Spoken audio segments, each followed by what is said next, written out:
My name's Angelo, and welcome to We Want Picks. Jakey Boy and I are going to break down the entire UFC Vegas 98 fight card, giving you our picks, our predictions, our bets, and our DraftKings plays. But before we dive into this fight card, which is okay, we want to thank you for 30,000. You said this card's just okay? I thought these are good Apex cards back to back, I thought. It's just okay. It's not great. The main event is very, very, very for an Apex card, I think it's pretty decent. Let's try and be a little bit more positive here. You get the graphic on the screen. What is this? 420p, 360p? I don't know what's going on here. It did not look this pixelated on my computer. So this is not pixelated. So it's definitely the image I chose. It's pretty small. We zoomed in. By the way, thank you guys for 30,000. Me and Baby Red over here just a few years ago. It's what, 2.5 years, I think? I think it's 2.5 years, something like that. Just a few years ago, we came on here, started talking about fights, and the evolution has been crazy. The level of content that we've brought to the table has been crazy, but we can only do that because of you. If you're not watching, we don't have the desire to push forward. If you're not becoming a premium member, we don't have the money to invest in some of the editing and some of the better stuff going on here. So we appreciate literally every last one of you. 30,000 subscribers is wild. And this is 30,000 in a post-COVID era, meaning there's no COVID boost here. These are just actual dedicated fans and people who enjoy the content that click the button. So we appreciate you. Was that for Contender Series or because you're mad at the people? Contender Series, I had a -3.5 on this guy. He won 29-28 across the board. There you go. Didn't even get the one judge to screw it in that direction. By the way, we genuinely appreciate every last one of you. 30,000 is nuts.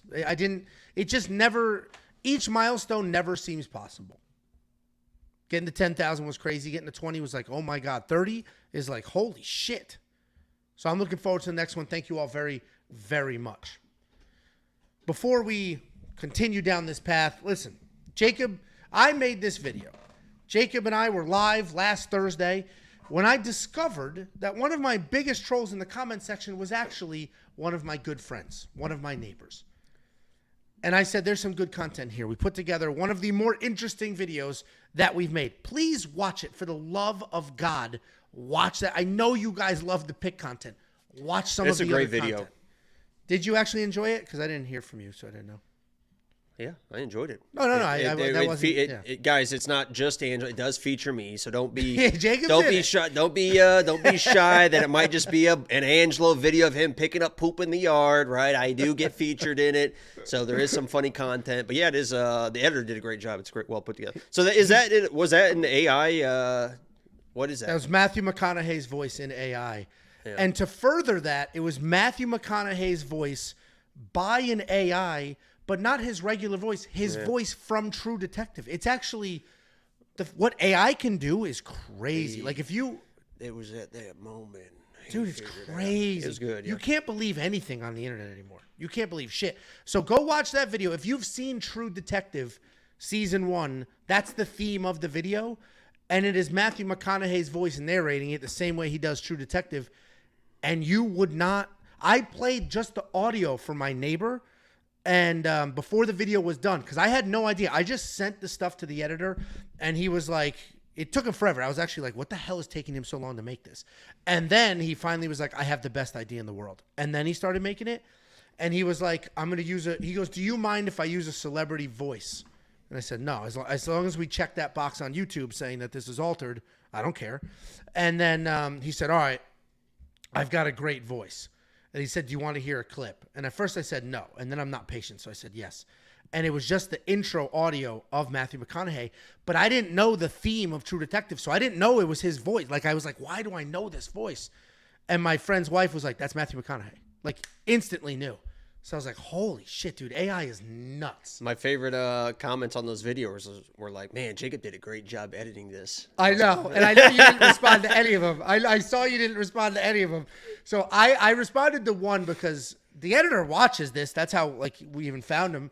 And I want him to get his credit. He did a great job, yeah. We worked hard on it. I did a majority of it, guys. So go check out that video, like that video. It is pretty well. I mean, we're worked. I mean, endlessly. Obviously, he was, he cut it short about, he's like, well, 8 p.m. I'm done. But I was up 2, 3 a.m. working on that thing. So no, it was really well done. So he did a good job. What's funny is I have an idea for my lock. I haven't even started my lock of the week video, so the lock of the week video might be delayed. But I have an idea for my lock of the week video. Delay it because I got vlog coming out. So that's fine. And I have a lock idea, and I almost was gonna ask you for his contact to edit me in on this certain thing that I want to do, but then I was like, yeah, we'll just wing it. He's in the Discord. I'll just give it to you. Yeah, we'll just wing it. I like doing my own thing because I feel like once I rely on him once, it's be like, just so easy. It's so easy. Like, well, here you go. Dude. Here's my idea. Here you go, dude. It's so easy because I don't even have editing skills, so I don't have a choice. Yeah. But like, even if I could edit, like, because he even does like the quick, the hot take videos. I'm sure that takes him 5 seconds. Look at this shit. Look at this shit. Look who's here. The subject of the greatest troll video. Video is a great time lapse of Angelo gaining weight. What's funny is because obviously I didn't really notice those comments. Like we talked about him out once in a while, but as a whole of all his content, of all his comments. So seeing all those comments like in that video, it's like, yeah, he's pretty funny. Yeah, they were all fucking pretty gold. Dude, I'd still beat that dude's ass though when I was fucking first grade. The funniest comment, because I had context. The funniest comment, and all I saw was the comment, because basically once I discovered it was my neighbor, just watch the freaking video. He admitted it, and he sent me screenshots of everything because him and a bunch of the other neighbors were all in on it. So he would screenshot it and send it to everybody in the group chat and be like, I got him. The funniest one I saw was it all went to his tits. Shake him for us, fat boy. And I was like, I'm positive somebody said Angelo looks like he's losing weight. So then this was his response to that. So that made it so much funnier knowing that somebody gave me a compliment and then that was the reply. So either way, watch this damn greatest troll video. It's different. It's not normal content. It's very hard to get you people to watch the non-pick content, but I'm freaking trying over here. We'll get 20,000 views on this video, and a video like that, the greatest troll, which is, different, unique, completely different type content, will get 2,000 views. Unique, so go watch it. New York. Unique, New York. Ow now, brown cow. Is that Anchorman? Yeah. I saw a funny clip on TikTok today of there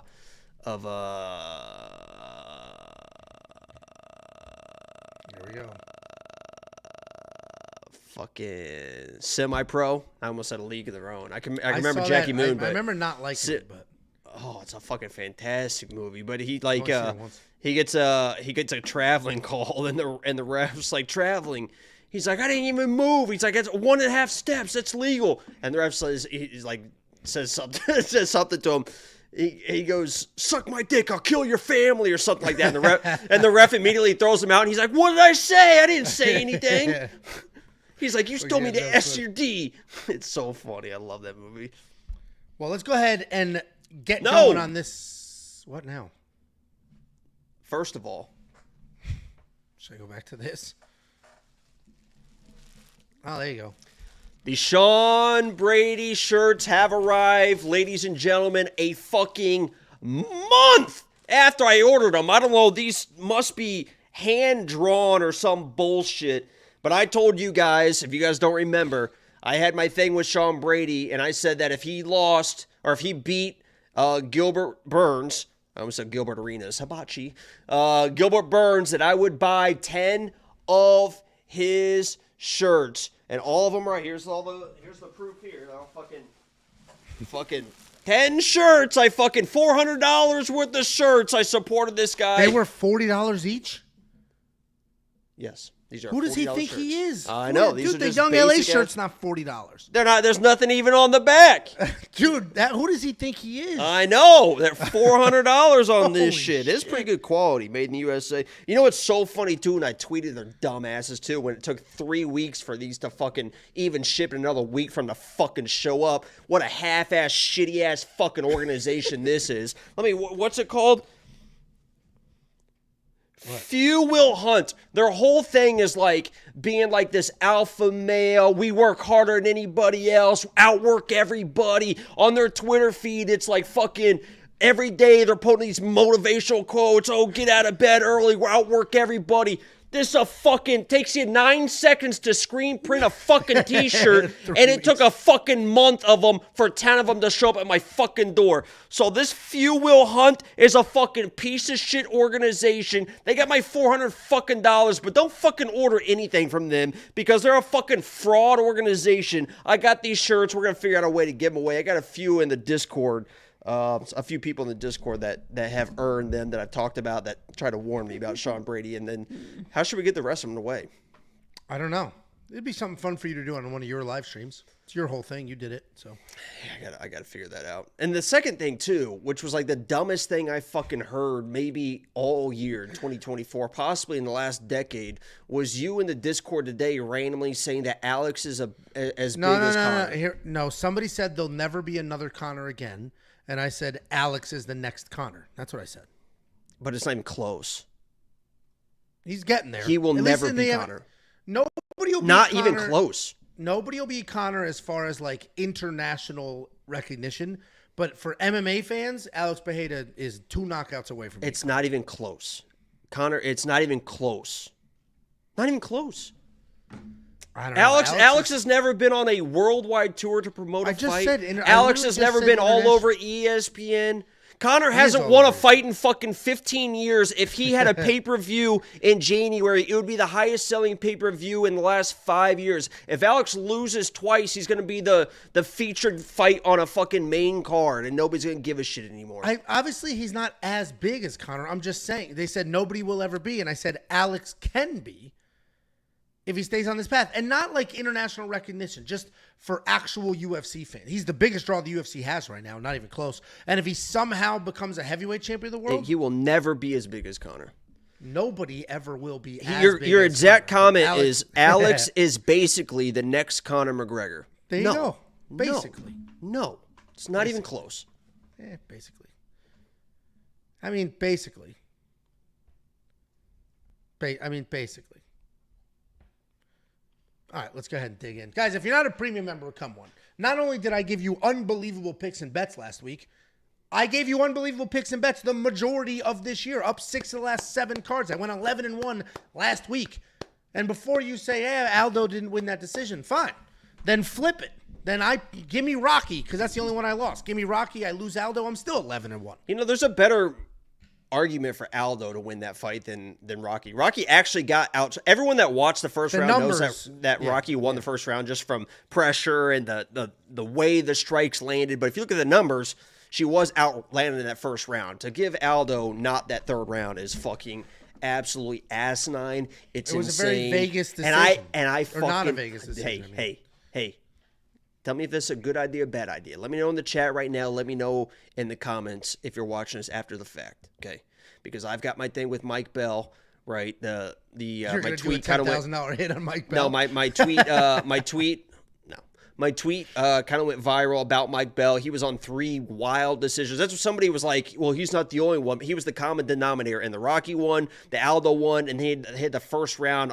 He gave the first round to what's-her-name, which got fucking dropped in the first round by Marina. It's ridiculous. But, Angela, as you know, I'm going to be the apex in a week and a half. Is he going to be UFC for UFC Vegas 99. I mean, he's a Vegas judge. I assume he's going to be there. Do I make, because you know I make shirts. Right? Oh, you 100% make a Mike Bell shirt. 100%. A fuck Mike Bell shirt?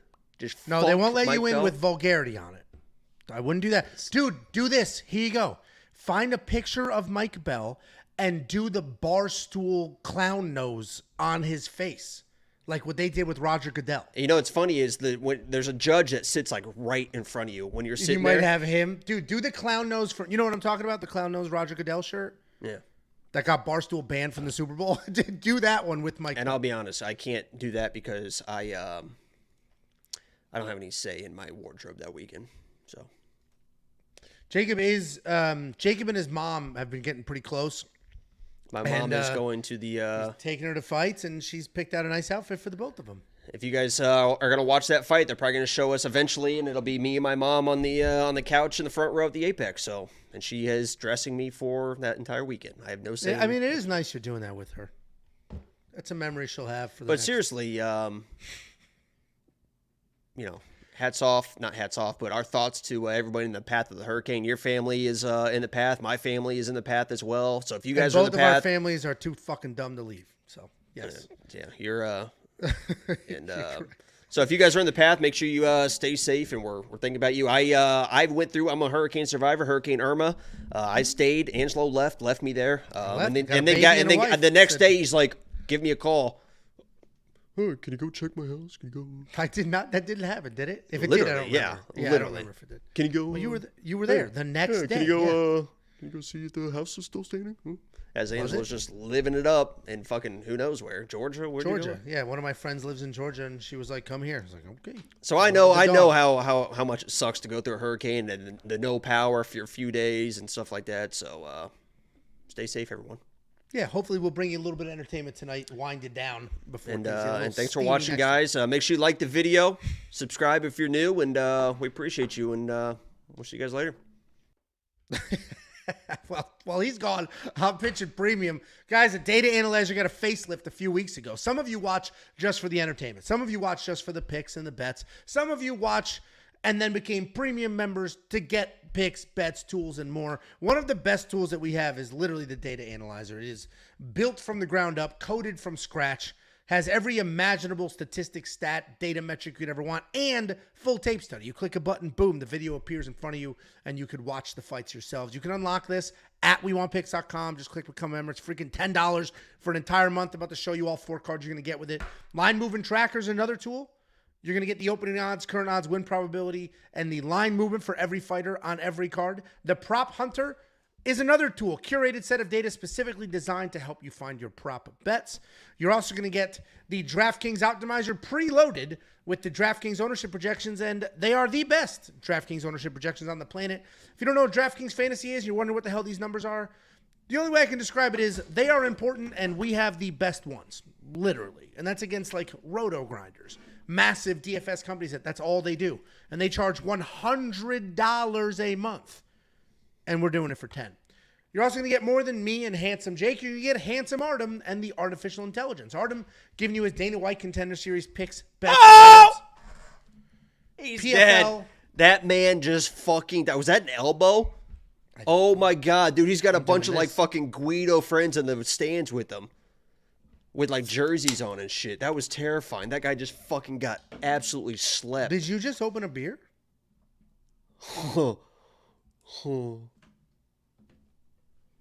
Was it? You said you were drunk before. And the artificial intelligence, all of these things that I just mentioned, a whole bunch of other things I didn't mention. It's only $10 a month. If you want to unlock everything to do your own research, we got it. You want to just copy paste some bets, we got it. If you want to see the picks, we got it. The artificial intelligence, we got it. You just want to support us so that we can continue doing what we're doing and putting out some high quality content, we got you. WeWantPicks.com. Click Become a Member at the top. And here are those 4 cards. I mentioned you're going to get 4 cards with that money. You're going to get UFC Vegas 98, UFC Vegas 99, then UFC 308, and then the Canada card with the return of Amir Albazi. It was an elbow. $2.50 per event. WeWantPicks.com. Click Become a Member at the top. We do have a super chat. There's no comment here from William Gearing. Just $4.99. We appreciate you, William. If you meant to put a comment, you didn't, put it in here. Hopefully we'll see it. We'll pin it up there. We'll talk. He said, forgot to put my message. We're just going to say, let's run it this week. There we go. Oh, Billy. We appreciate you. Philip Bacon said, I used the data analyzer to tape study Park, the Iron Turtle, for the win. So we appreciate all of you. Real name? Yeah, because I gave him $100. He won the perfect pick contest a little while ago, and he got sent $100. Nice job, Mr. Bacon. Yeah, congratulations. So he's using that for free, basically. One of my favorite commercials is the guy that his name is Michael Jordan. He shows up and everyone's always disappointed. You ever seen that? No, is it Michael B. Jordan or it's a different guy? It's just some random old white dude that his name's Michael Jordan or something like that. And he like shows up at a restaurant. He's like, I'm here. I have a reservation for Michael Jordan. Everyone's like, oh, like, because they're like, they saw the name and they're like so excited to like meet Michael Jordan or whatever. I think it was Michael Jordan, but anyway. There you go. I digress. Opening up the UFC Vegas 98 fight card, we have prospect Clayton Carpenter taking on UFC newcomer Lucas Rocha. Clayton Carpenter is And I'm going to say Whoa. Hey. Not whatever. What's funny is I'm going to say Rafa Garcia later, and he's a Rafa, not a Rafa. It's Hacha. It is what it is. Clayton Carpenter, undefeated in his career. He is coming off a successful UFC debut. Lucas Rocha, 17-1 in his career, 5-0. Now I'm forgetting which one to say because we said Sorry, Lucas. Hocha. Hacha. Why is it ha and not ho? It's Hocha. Okay, I said that. We said Rocha. He's not a roach. He's not a kakorosh. 17-1 in his career, 5-0 in his last 5. He is on a 6-fight win streak. We saw Clayton Carpenter in his UFC debut. He's a very, very slick grappler. He'll take wild chances. He will hunt for submissions. Super fast-paced guy. He's going to rush forward, immediately set that tone. He is always hunting for a finish, and even though he is only 7-0 as a professional, he has a lifetime, he's young, but his lifetime worth of international competition experience. He's been wrestling all over the world, competing all over the world in different combat sports, and he is coming off that dominant UFC debut where the grappling was an absolute showcase. Taking on Lucas Rocha. Solid striker, It's great Rocha. volume. Whatever, man. Solid striking, great volume, good body work. He stays busy. He pressures forward. No regard for what comes back his way. He's not afraid to get hit. Problem is, because he's not worried about what comes his way, lots of times it is a takedown that comes back his way. He does get taken down. He's got good enough BJJ to defend most things, decent scramble enough skills to stand back up. He is making his UFC debut after a successful Contender Series bid. And I'm going Clayton Carpenter. I'm going the prospect. He feels like the real deal. His grappling is very impressive. Rocha leaves himself open to be taken down. And sometimes it's just that easy, right? This guy's good at takedowns. This guy gets taken down. And that's the direction we're going. When I did this breakdown on Sunday, I said Clayton Carpenter is minus 170, and that will not last long. And it didn't. He's back up to minus 205. Jakey Boy disagrees. Why don't you tell the people? Angelo. And I hate this for you, honestly, because I know this is an important fight for you. And I've tried to stress to the people, and they've heard me week after week, and they've seen it come to fruition week after week after week. And there's going to be a couple opportunities on this card for this to come through. And that is, quite simply, Angelo, you fucking never, ever in your fucking life bet against Brazil. Okay? You know, you never fucking do it. Don't ever. Didn't fuck. Morono Rodriguez just lose? If you want to beat to a fucking Brazilian, are you stupid or something? Well, And she won that fight. Yeah. Okay. All right. Continue. She didn't win that fight. Marina Rodriguez did not win that fight. Very clearly won that fight. Won the first round. Won the third round. Very clearly. She was getting dragged to the ground and beat the fuck up. She very clearly won that. That was another one of those Mike Bell fucking. Listen, you never bet against Brazil, okay? And I understand Clayton Carpenter has all the attributes to be a good fighter. He is a good fighter. I don't want to take anything away from Clayton Carpenter because Angelo is right? He throws big power with the hands. He can mix in the wrestling. He's got decent takedowns, decent grappling, and that's why he is the favorite in this fight. The reason I like Lucas here, not only because he is a Brazilian, one of my Brazilian brothers, one of my hummus. I think it just is man. It's just man. I apologize. And that actually added like a kind of a. Is that a word? It sounded like you said Indian, hummus. No, it's humim means man in Brazil. But not only do I like him because he is Brazilian, but he is one of those guys that he just goes about his business. Right, he just goes about his business. You might take him down, right? If you watch his Contender Series fight, he's taken down, but he's always working to get back to his feet. He's always making the person work. Yeah, he might give up his back, and he might get his back or whatever, but there's a reason why this guy is 17-1. You might take him down, you might get his back, but he just goes about his business. He doesn't panic, he doesn't make mistakes. He'll just get in a situation to eventually the round ends, and then it starts back on his feet, or he gets out of those scrambles in his Contender Series fight. That gentleman was, I believe, twice the wrestler as Clayton Carpenter. And yeah, he was getting taken down left and right, but he was getting back to his feet. He started to win a few scrambles. He found that knee, a beautiful knee, to find that knockout. I do think that Clayton Carpenter is probably going to win this first round. He's probably going to be looking good in this first round. He's going to have the pressure, the big shots, get the takedowns, get a takedown, the mat returns, all this stuff. But once that second round starts, once that third round starts, people are going to be saying, oh shit, oh no, because this Lucas guy is not going away. He doesn't go away, and he's not a big power puncher. He will stay in your face, boom, boom, throw the body shots, pop, pop, pop, rip the bodies, and then he will start winning the scrambles. And once Clayton Carpenter is throwing those big shots, getting those big takedowns, doesn't get the finish in the first round, and that second round starts, and he takes that shot, and this guy Lucas spins around, and he starts winning wins the scrambles, and he's on top of this guy, or he gets this guy back, blouses. Game over. Lucas wins this fight. If he can just survive the first round, which he has done 17 fucking times before, he's going to win this fight. I'm taking Lucas and the underdog in the opening fight, my Brazilian brother, to get it done. I'll be honest, I don't have a bet yet because these odds are starting to widen. I'm waiting a little bit, but I'm going to have some action on Lucas. There's no doubt about that. Well, what is interesting is obviously they tightened off the rip, right? Minus 350 to down. He went farther down to like minus 150, 160, and then it started to balloon back up, and that's what it's doing. Okay. Lucas is interesting, though, because he looks, it's a line in Kugel. You are drinking beers. Dude, you're off the rails, man. You're crazy, dude. You're crazy. I love Elizabeth. Life is good, man. You know, hey, man, listen. I know that I missed some bets last week, but I'm not letting it affect me. Okay. When you have let me talk. When you have a few missed bets, you don't let it do nothing to you. You gotta just do me a favor. Say Franks and Beans.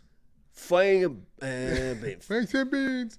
Anyway, you watch Lucas Rocha kind of get smoked, and then he pulls off these wins. Like, that 17 wins it's authentic. He won 17 fights. I love his demeanor, man. He literally is one of those guys where, okay, you took me down, no big. I'm just gonna keep going about my business. That's crazy. He's basically losing every fight before he wins it. That's what makes no sense. I don't love that. But he definitely was losing the Contender Series, right? He's getting ragged on left and right. But he literally does, and this is why I like Lucas, because he is one of those guys that has that demeanor of like, whatever happens, happens, and I'm just gonna stay in my zone, stay in my lane. Because there's nothing behind the eyes. He can't even think that far ahead. Look at that picture. You told me this guy's thinking through what's happening in a fight. Really buckling down, being like, you know what? If he does this, I'll do that. There's chess going on in there. This guy's playing chess. I'm not going to take the disrespect to my Brazilian brothers and sisters. Okay? I know that you hate that country at your core because you know eventually that country is going to steal me from you, right? And I understand, Angelo. You're scared. Sure. You're scared, right? Sure. Right? You're scared that I'm not going to be 10 minutes away. Instead, I'm going to be 20 hours away, right?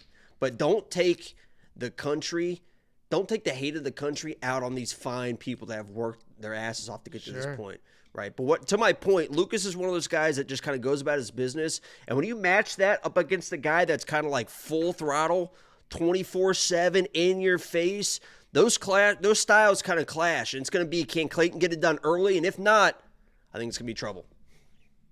Yeah, it could be. I mean, Clayton is a finisher, so what happens when he doesn't finish? That is always a big question.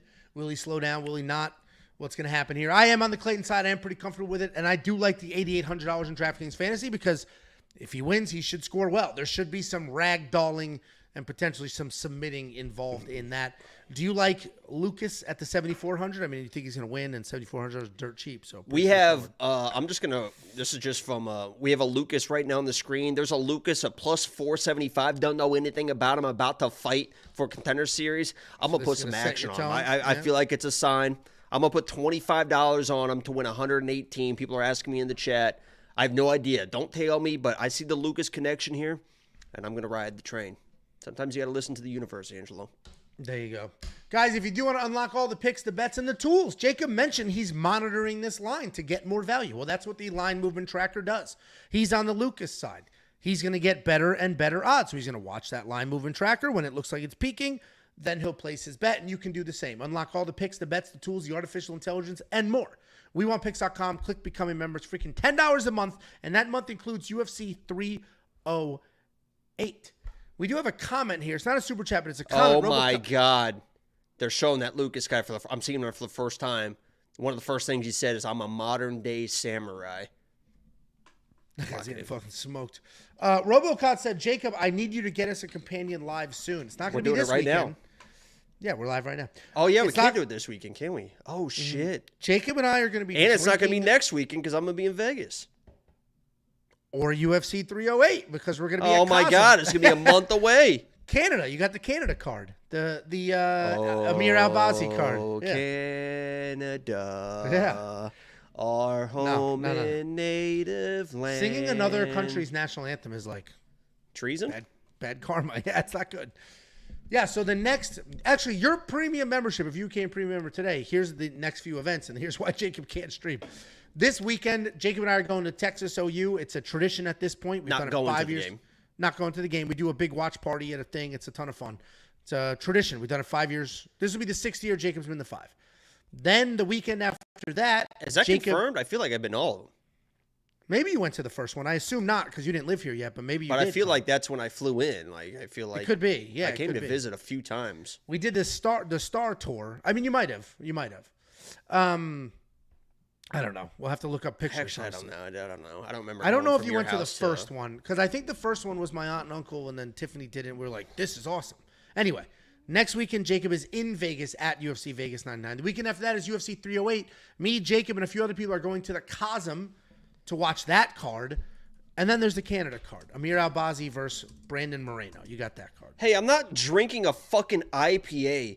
It's Leinenkugel. Summer Shandy. Bitch. IPAs is like, you might as well go outside and blend up a bunch of fucking grass and drink it. I don't know how nobody enjoys IPAs. People that drink IPAs, they drink it and they're like, oh, I'm drinking an IPA. And they fucking hate it. IPAs are fucking terrible. This is the last little bit of summer. A summer shandy Leinenkugel. Grab your fucking nuts. Leinenkugel, summer shandies are so good. I know. I saw these. I was like, I haven't had these in fucking forever, so. Yeah, because you came over, you didn't even drink the summer beer that we make. I never really drink anymore, but I'm trying not to. Honestly, I'm just trading one vice for another. Yeah. I'm trying to cut down on the fentanyl. Somebody's going to believe that. How many comments do you think we get? Does he really? Everyone loves being like, oh, cocaine. Well, people do think you are addicted to uppers.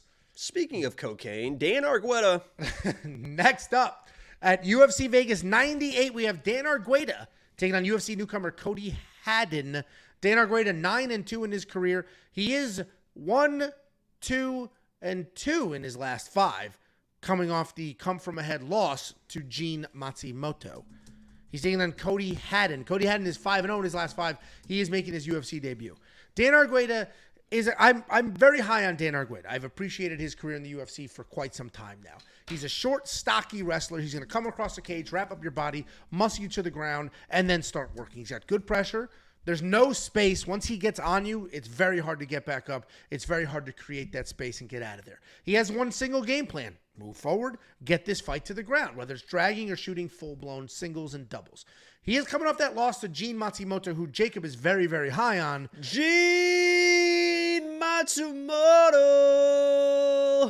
But he did look very good in that fight early. He landed big. He had some good takedowns. Like, he did well early. Landed big? He threw a big overhand, immediately got a takedown, and then he had 8 other takedowns after that. He had 9 takedowns in that fight. He was looking good, and then ultimately hung his head and got guillotined. That's what happened. To pretend that's not what happened is insane. Landed big. He landed a huge overhand, took that dude down. Not on Gene. You don't fucking land nothing on my guy Gene Matsumoto. We'll argue about Gene 7 days from today. You're gonna argue that? No, I think Gene wins that fight next. Oh, he's going to smoke Katana. Then we're taking on Cody Haddon. This guy's a solid prospect. One loss in his career to Steve Erceg on the regional scene. He's a busy fighter. He sets an insane pace. He doesn't really slow down. Clean boxing. When he throws, he does throw in combinations. Does a good job working the body. He's also a slick grappler. He can be busy on top or on bottom. If he is on top, he's raining down strikes. If he's on bottom, he's making scrambles, getting the hell out of there. Cody's a pretty big favorite here. The line is tightening a little bit because it was even bigger than this just the other day. So now it's tightening back up a tiny bit. In his UFC debut against the guy that we have seen success have at the UFC level, I'm not trusting Cody at these odds. Because Dan Argueta can win fights. I'm a big fan of his. I appreciate the fight style. He always has some success. It's like you're not watching him get sparked. Look what he just did to, what's his name? In that no contest. What the hell is his name? Miles Johns? No, he lost to Miles Johns. Ronnie Lawrence? Ronnie Lawrence. Ronnie Lawrence is supposed to be a nasty wrestler. Dan Argueta was the dog. Dan Argueta just bodied him, pushed him around, bullied him, just beat the piss out of him. Wasn't even a close grappling match. Dan Argueta's wrestling is underappreciated. I am going to pick Cody here because Cody never settles. If you take him down, he's moving like crazy. If you're on your feet, he's moving like crazy. No, wishy-washy bullshit. The wishy-washy here is to say, do not trust these odds. Don't see, oh, he's a debut. They must be pushing the shit out of him. I don't trust these odds at all. I am going to lean the prospect because Dan has had a bit of bad luck recently. I'll be rooting for Dan. No bet here whatsoever. What do you think, Cheeky Boy? I'll say, you mentioned the run of bad luck. It feels like Dan is due for some good karma because he has had some bad luck, right? I mean, the Ronnie Lawrence stuff, he got beat by Miles, but Miles was the drug test, whatever that was, and then, he was, I guess, kind of taking down Gene every once in a while, and then he jumps in the guillotine on that fight. Dan Argueta is a fucking... before the breakdown, I made the joke about cocaine because he fights like he is on fucking cocaine in those fights. I mean, I have no doubt in my mind he is probably going to get a takedown or two on a guy like Cody Haddon. If you're taking down Gene Matsumoto, you're probably taking down just about anybody, and he is going to go for the takedowns, and he is all in for the takedowns. Unfortunately, it's kind of all he's got. Right. I mean, he doesn't really have any hands. He's got some submission threats. You saw that with the Ronnie Lawrence. He was going back and forth with the front chokes. The anaconda darts just switching back and forth. I don't think a guy like Cody is going to get in a position like that because, as Angel mentioned, he is a good defensive grappler, a good defensive wrestler, also can offensive wrestle, offensive grapple, and is really, really good with the hands. I see this going kind of the same way that the Gene Matsumoto fight went. Gene Matsumoto is another guy that is very, very well-rounded, can offensive wrestle offensively, defensive wrestle, but has really, really good hands. And Dan had success, and I think he's going to have early success against Cody. But what happened?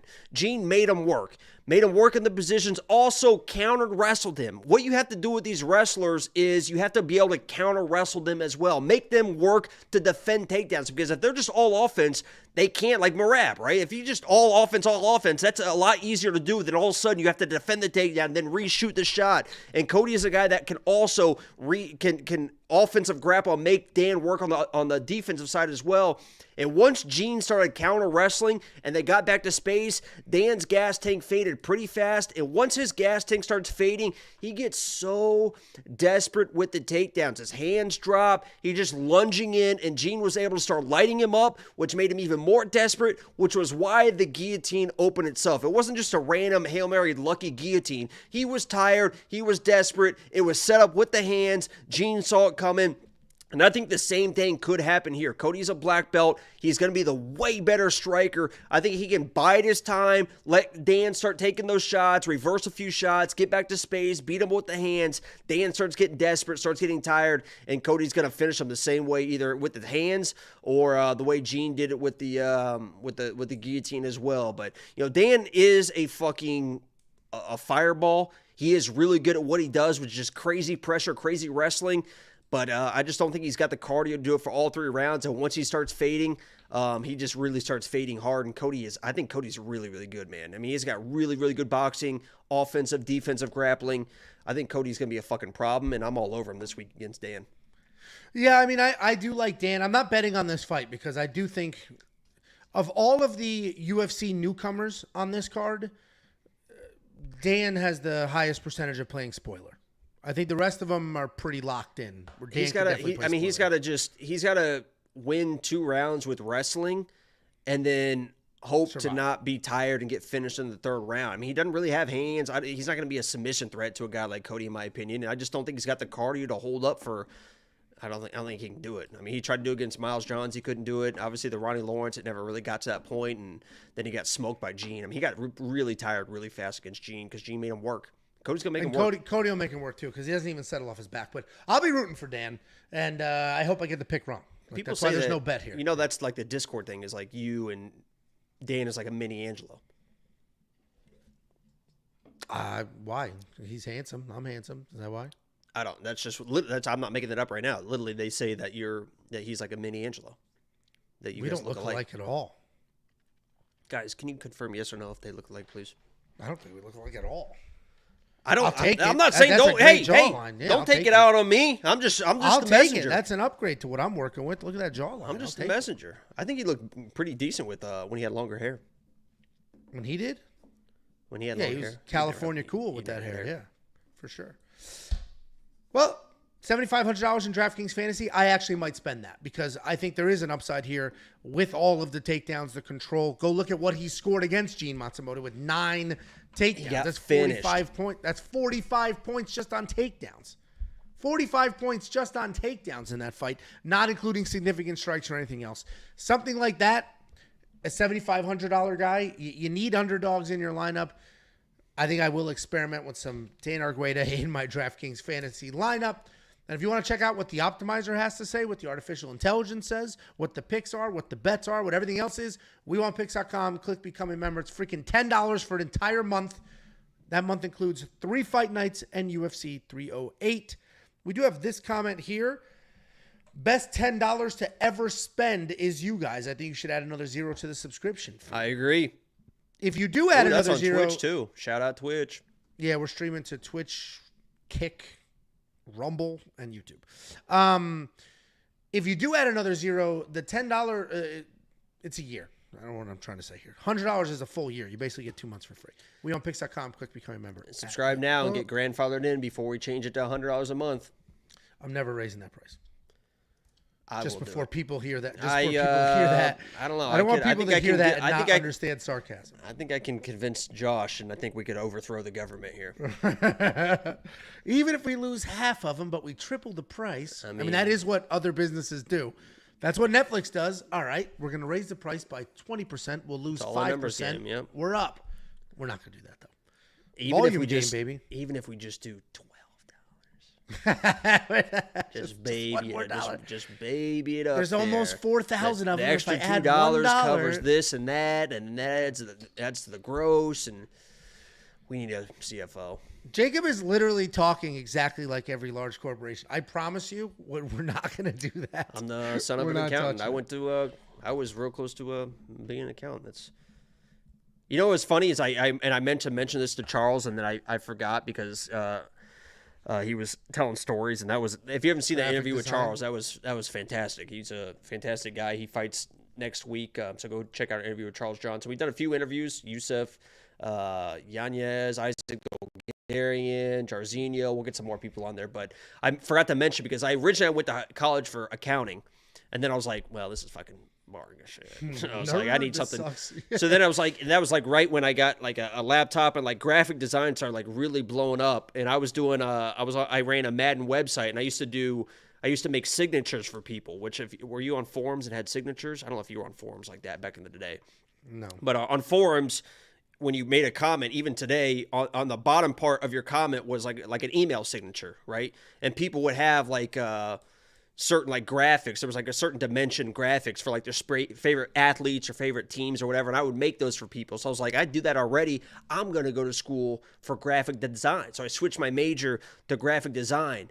And then it was people like fucking Charles Johnson were the reason why I switched my major back to accounting, because they were just fucking crazy talented. I mean, Charles Johnson, if you guys don't know, Charles Johnson creates all his own shit. So if you've ever seen his shit, that dude's a crazy talented dude. So it literally was his fault. Like people like him, I was like, I'm never going to be, because I'm not an artist. right? I can do some stuff, whatever, but to be like that art, it's like I can't fucking do that shit. So I was like, back to accounting I go. I have zero. I'm the least creative person at all. Like, I have no creativity whatsoever at all. I'm very linear. When I have a decent idea, I'm like, oh my God. And it's just like, and then you're like, and then you call me, what do you think? And I'm like, that's fucking stupid. the best idea I've had in the last month was the last vlog where I did that whole Tiffany's leaving skit, and it was good, It was like a minute and a half because it was like that's the best idea I had. The best part was it was like hidden too. Yeah. Well, like the editor hid the blinds are closed, and I'm like, what's going on here? What is It's like, But yeah, I mean that's. But also you kind of actually outed yourself a little bit because in Texas, Pornhub is banned unless you have an account, and the sound was the Pornhub sound. Or so a VPN. Do you have an account? You got a VPN, like a person. You dirty dog. Nah, you can't log in with shit. You dirty dog. You sinner, you. Are you serious? You cracking that thing with a VPN? You get that horned up? You kidding me? You cracking that thing with a VPN, baby? Okay. You're not just going X video, something simple? Just Next up, at UFC Vegas 98, we have the newest fight added to the card. We have Chris Barnett returning to the cage to take on Junior Tafa. Chris Barnett, 23-8.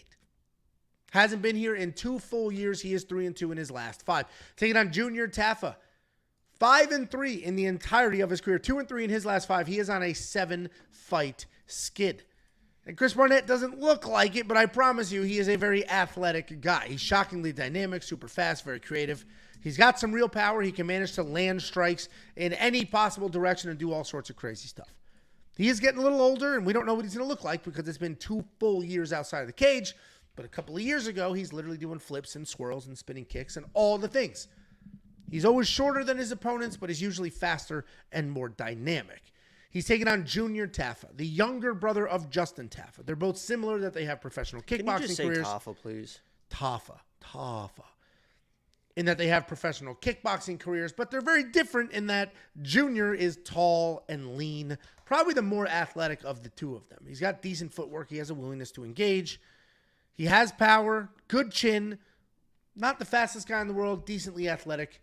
The problem is his takedown defense absolutely sucks, and there's an obvious hole to exploit.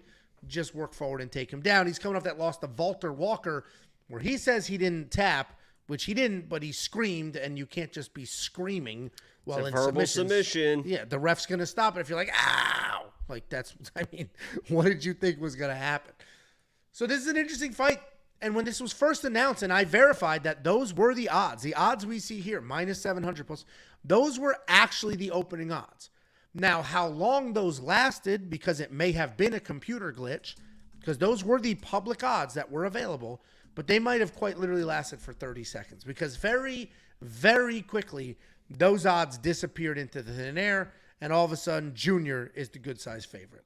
And the current odds are still wide, but they make sense. Junior should be the favorite, right? He's a good kickboxer.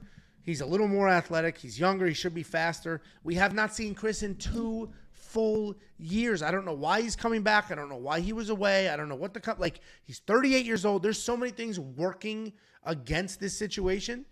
I think Junior Tafa, he was minus 270 just the other day. So now he's gotten even farther. Minus 400 is so far gone, it's out of control. Junior's going to be the pick, but Chris Barnett's not a guy you can count. He's just got that God-given talent where he's just good at things. And I've spent some time with him in Turkey and just saw, first of all, great guy. Couldn't be a nicer human being. But also just saw the actual, like, skills. What he can do, the flips, all that bullshit's crazy for a guy built the way he's built. Junior's the pick, though. He's just going to be better. What do you think, Jakey boy? Do you go to any countries that aren't food related? Joey's vouching for me. It was actually Turkey. Cyprus. It wasn't Turkey. It was Cyprus. Hungary. I've never been to Hungary. It was Cyprus. Can you break down this fight? Or Yeah, I was trying to think of, real quick, I can't think of any countries that are That's also food.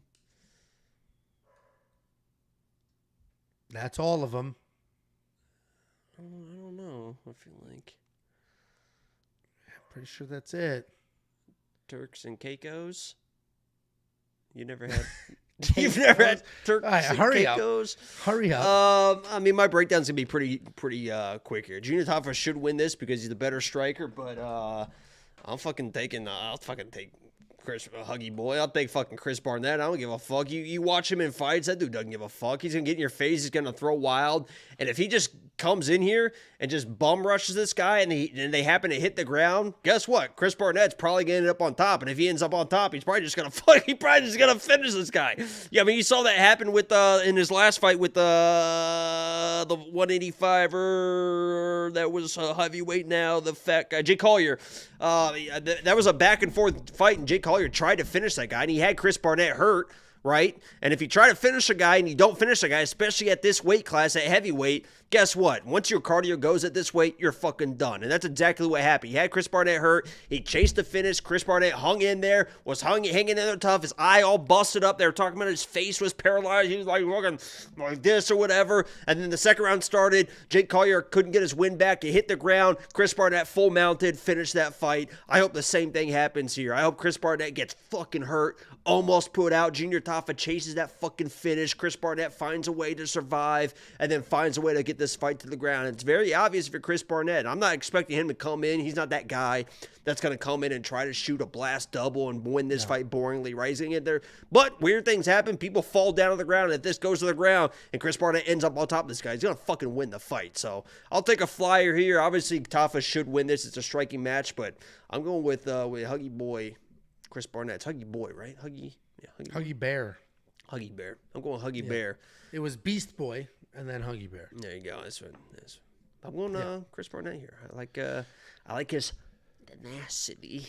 Hey, I like dude, his if he didn't have assets. I like his titties. I like his chest hair. What are you? I like his athleticism. I like the way he gets those legs up over his head. Right, that's really kind of my thing. Pop the legs over the head. If he didn't if there wasn't a 2-year layoff, it would be different. But 2 years is a very. Oh, it doesn't fucking matter to a guy like him. The difference between 36 and 38 is a big difference. So. No. Okay. $6,800 in DraftKings Fantasy. If you're on that side, that makes all the sense in the world. And Jakey Boy, another food-related country. Sense, if it makes dollars, it makes sense. Here's another food-related country, Chile. There you go. Chile. I fucking knew there was one, man. I even scanned in my brain South America. I'm like, Peru, fucking Ecuador, fucking. How many South American countries can you name? Brazil, Venezuela, Ecuador, Chile, Salvador, Argentina, Mexico, Paraguay, Uruguay. Now, bitch, you said what now? You said South American countries? I did. And you said, bitch, what? Paraguay, now Uruguay. Back it up a little bit. Why I said Mexico before I knew it was only South American countries. I said name all the South American countries. You said Mexico, Paraguay. I didn't realize it was only South America at the time. That's why I clarified. If you want to become a premium member, it's only $10 for an entire month. WeWantPicks.com. Click Become a Member at the top. It's only $10 for all the picks, the bets, the round line leads, the artificial intelligence, everything you ought to need for 4 cards. It's an entire month worth of content. By the way, your mic is like crackling to me. I don't know if it's crackling to anybody else, but is it really? It was getting worse in that breakdown. A couple of people said they heard a little bit, but I don't know why. It's all plugged in. Yeah, shouldn't be. Next up, at maybe UFC it's full of cum. Next up, at UFC Vegas 98, we had Themba Gorimbo taking on Niko Price. Themba Gorimbo 13-4 in his career. 4-1 in his last 5. He is on a 3-fight win streak. Taking on Niko Price 16-7 in his career. 2-3 in his last 5. He is coming off that decision win over Alex Morono. First of all, Niko is a Fort Myers, Cape Coral guy. So hopefully, good luck to him and his family. Hopefully his family, he's got like a bunch of kids. Hopefully they can go with him to Vegas and just get the hell out of there and they're not affected by this storm. Also, hopefully it's not weighing on him emotionally because he's going into a fight, a very tough fight against a very tough Themba Gorimbo. Style-wise, Niko Price is an absolute madman. He's incredibly fun. He has a willingness to just put himself in harm's way for our entertainment. He's got 2 knockouts off of his back. Both of those will be highlights forever. He's a blast to watch. He can beat anybody on any day just with sheer forward pressure, volume, persistence. But he is just willing to be too fun sometimes, and that could be kind of a... What? No, I just remembered his reaction when he had that draw versus Cowboy. He loved it. He was so dude, excited. He was like, woo! And Cowboy's like, dude, what the fuck, dude? Yeah, he was dude, so Cowboy excited. literally looked over like, what the fuck? Yeah, he was pumped. Like he just won the title, dude. He was like, woo! He is coming off that underdog win, though, over Alex Morono, where he had a wrestle-heavy game plan. He's taking on Themba Gorimbo. Themba Gorimbo is a distance striker. He likes to manage range well. He'll pick his shots. He's pretty long for this weight class, and he uses that length to keep you far away. Typically a counter striker, but he will charge forward when he sees his openings. He's got solid takedown defense. He'll just widen his base, stuff the head, work the hips, instead of pitter-patter nonsense. He has some offensive takedowns as well, 10 of them in 4 UFC fights. He's coming off that dominant win over world champion grappler Ramiz Brahimaj. It's always hard to pick against Niko because he's a wild man and will just continue to fight no matter what. It's easy to pick against him because you can't always trust the game plan. He's literally out there trying to get win bonuses and have some fun and entertain the fans, which is great for us, but also like puts himself in harm's way for no reason. I am going to leave Themba here, or lean Themba here. I just think he's the more polished fighter. He's not the more dangerous guy, but he's the more polished fighter. I could trust the decision-making, and he'll do what he has to do to win the fight, where Niko will be more willing to just have some fun. So I appreciate Niko and all the entertainment he's given us for years, but I think Themba is just going to be a little too much here, and he should get it done where you think Jakey Bubba Boy. Yeah, one of my favorite, I mean, that was pretty much the breakdown there, but one of my favorite parts about Themba, and I am going to go Themba in this fight, why I love Themba is Themba was a former lock of the week, great guy, everyone knows his story up at this point. I actually tried to fade him at one point because I was like, as fights goes on, you know, he can get a little bit sloppy in the striking, can get reversed in some grappling positions, and that's going to be Niko's. For Niko to win this fight, it's got to be a vintage Niko performance, right? Whether the early first round storm, you might get taken down a couple times, but then in the second round, in the third round, you have to win the scrambles to be able to win this fight, because I don't think he's got the hands to hurt a guy like Themba. As you mentioned, Themba's a long guy, range. He's got to be able to, when Themba takes his shot in the second round, be able to reverse that and make Themba work, really wear him down and start winning the scrambles. But what I love about Themba going into this fight is for his entire MMA, or his entire UFC career, from my knowledge up to this point, he was at MMA Masters. MMA Masters was the Colby gym, and there's nobody really there, right? I mean, it's Colby. It was like Priscilla Cochera. There's a few other people, right? I think Nate Landwehr was there for a little bit, but there's no real like high level stuff, and I don't love their coaching as well, right? I don't like, you know, when I see the Colby training and the game plans and all stuff and the corner work, they just don't seem like high level coaches. All summer long, he's been at Extreme Couture. Extreme Couture is a well-known gym, high-level coaches, high-level training partners, and I think that is a perfect timing part of Themba's career, because it seemed like if he was just going to be the man at MMA Masters, he was going to kind of plateau, but you saw him start leveling up, and now he's going to level up even more. Pronounce being at that again? What? What's the flat top of a mountain? A plateau? There you go. You said plateau. No, I said plateau. It's just Okay, my just bad. the way I say stuff. My bad. Yeah, you're the king of pronunciations, aren't we, Angelo? I Right. do Tafa, enunciate clearly. Rocha, right? Correct. And now you're just Those are sorry, my throat, dude. I'm losing my voice. The well, those are different languages. I speak English. Plateau is English. I am octlingual. English. Just so you guys know, James Kuyu just trolled me again. He texted me saying, "Ange, wipe your nose. Looks like you got a booger," and that's why I looked. And then he sent a got him gif. So never ends. I'm sorry, I interrupted. Are you really gonna do that in the mic though? Like just the rest of the time? I'll mute while I do this. Go ahead. Yeah, I appreciate that. Suck that thing, bitch. But yeah, I like the gym change for a guy like Themba. I think it's the right point in his career to really change and get to the level that he wants to be, which is a title contender, right? You have to be willing to take a few chances, explore new horizons to level up in that way. And I think it's a great move for Themba. I think he's just going to come in, engage in the striking, get to the wrestling, and just kind of outwork Niko for either a decision win or maybe a weird sub or something like that. So I like Themba. I think the gym change is going to be good for him, and I think we're going to see a really, really high-level Themba in this fight. It's a great opportunity versus a guy like Niko, who is durable, and we love Niko, but he also makes mistakes in the striking, makes mistakes in the grappling and stuff like that. In the Alex Morono fight as well, you're going to see, what was it, 6, 7 takedowns, 5 takedowns, whatever Alex it was. Is the most unreliable guy at that weight class. He basically tried to pull a guillotine 5 times in a row, and that's how.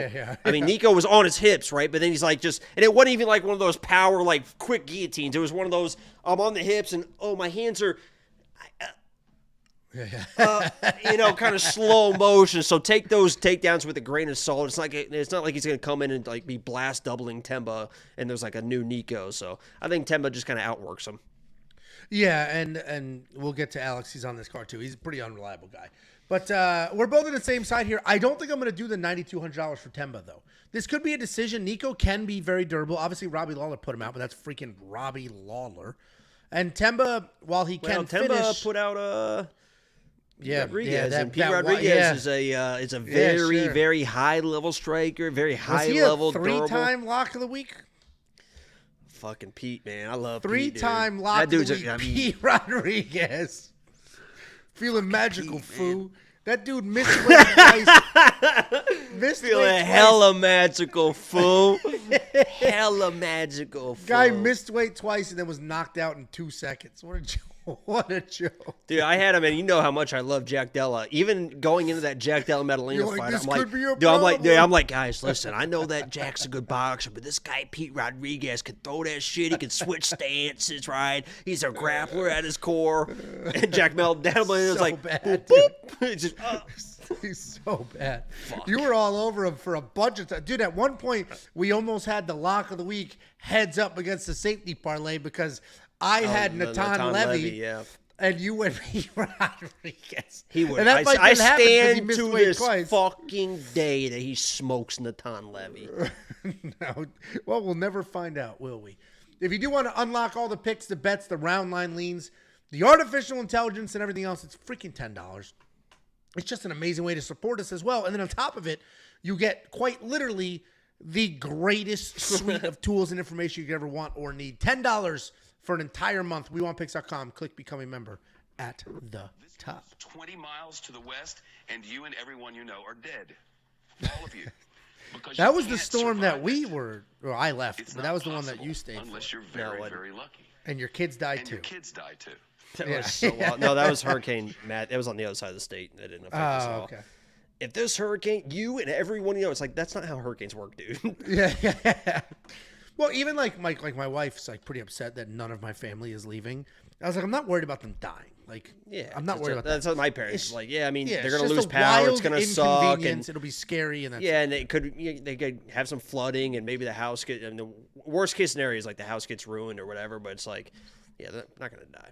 I mean, obviously, people do die in these things, but like they're in the worst well-built homes and stuff like that. The worst case scenario for a lot of people is if during this you have a medical emergency and then you can't go anywhere. Yeah, you can't. That's like with my parents. That's the only thing I think about. It's like they're a little bit older now. What if the stress gets to them a little bit? And there's a medical emergency, and then it's like, oh shit, like nothing can be done.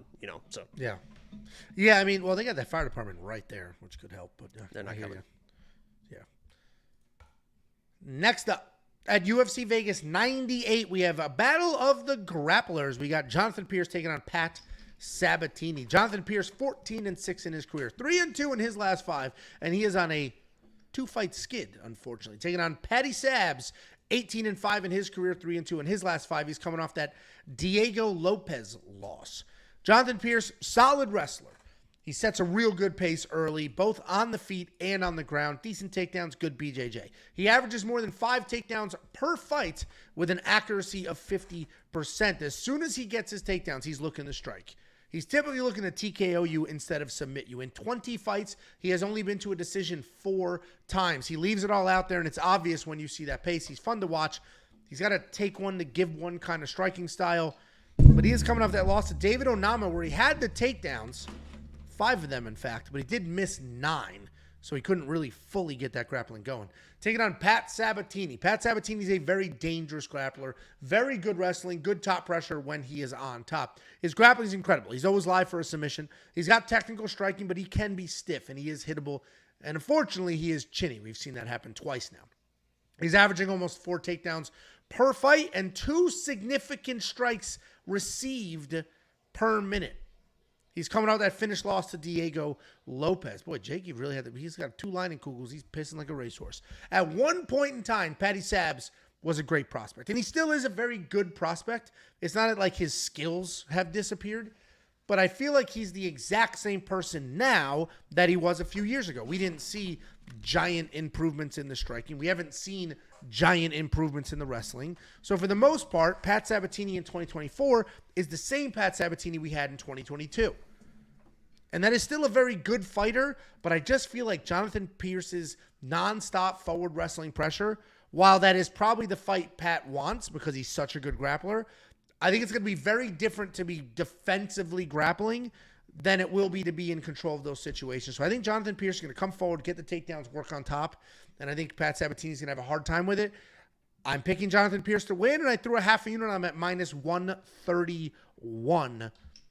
What do you think, Jakey boy? At one point in time, you were the biggest Pat Sabatini fan out there. Then you sort of waned. You back on that train? This is one of those Philly guys, right? Where and I've tried to stress this before. I know everyone thinks that I'm like the biggest hater in the world. I got $400 of fucking Sean Brady shirts sitting here. If you guys are just tuning in, that we're gonna give away. But I was the biggest fan of all these Renzo Gracie guys, and Anjo can contest that. The Sean Brady, the Jeremiah Wells, Andre Petroski's, the Pat Sabatini. Nobody knew who the fuck Pat Sabatini was, and I was on this channel touting this guy as the next champion. I said that this guy is unbelievable. His will to win is just second to fucking none. If you guys watch his he snaps his arm in half in an arm bar, and he's like, no, I'm good to go. What are you talking about? Like, let me keep fighting. And his arm's just fucking dangling there. I used to love the guy like Pat Sabatini. Then they all started to let me down in the striking. Pat Sabatini was a lock of the week versus Damon Jackson as a minus 260 favorite, gets knocked out. I had Diego Lopez as a lock of the week against him. He gets knocked out again. But you know how good of a grappler this guy is. Let me say this. In no fucking world, and Angelo, you better fucking pay attention here. Oh, I'm listening. In no fucking world on this planet, on fucking, if we were able to fucking terraform Mars, which we can't because there's no magnetic fields, but if we could, not on that planet. Not on the fucking second moon that's flying around right now that we've talked about, Angelo. Not on the fucking ship that's 15 light years away heading straight for us. Not on Europa. Not on any fucking world in the known fucking universe is JSP out-grappling Pat Sabatini.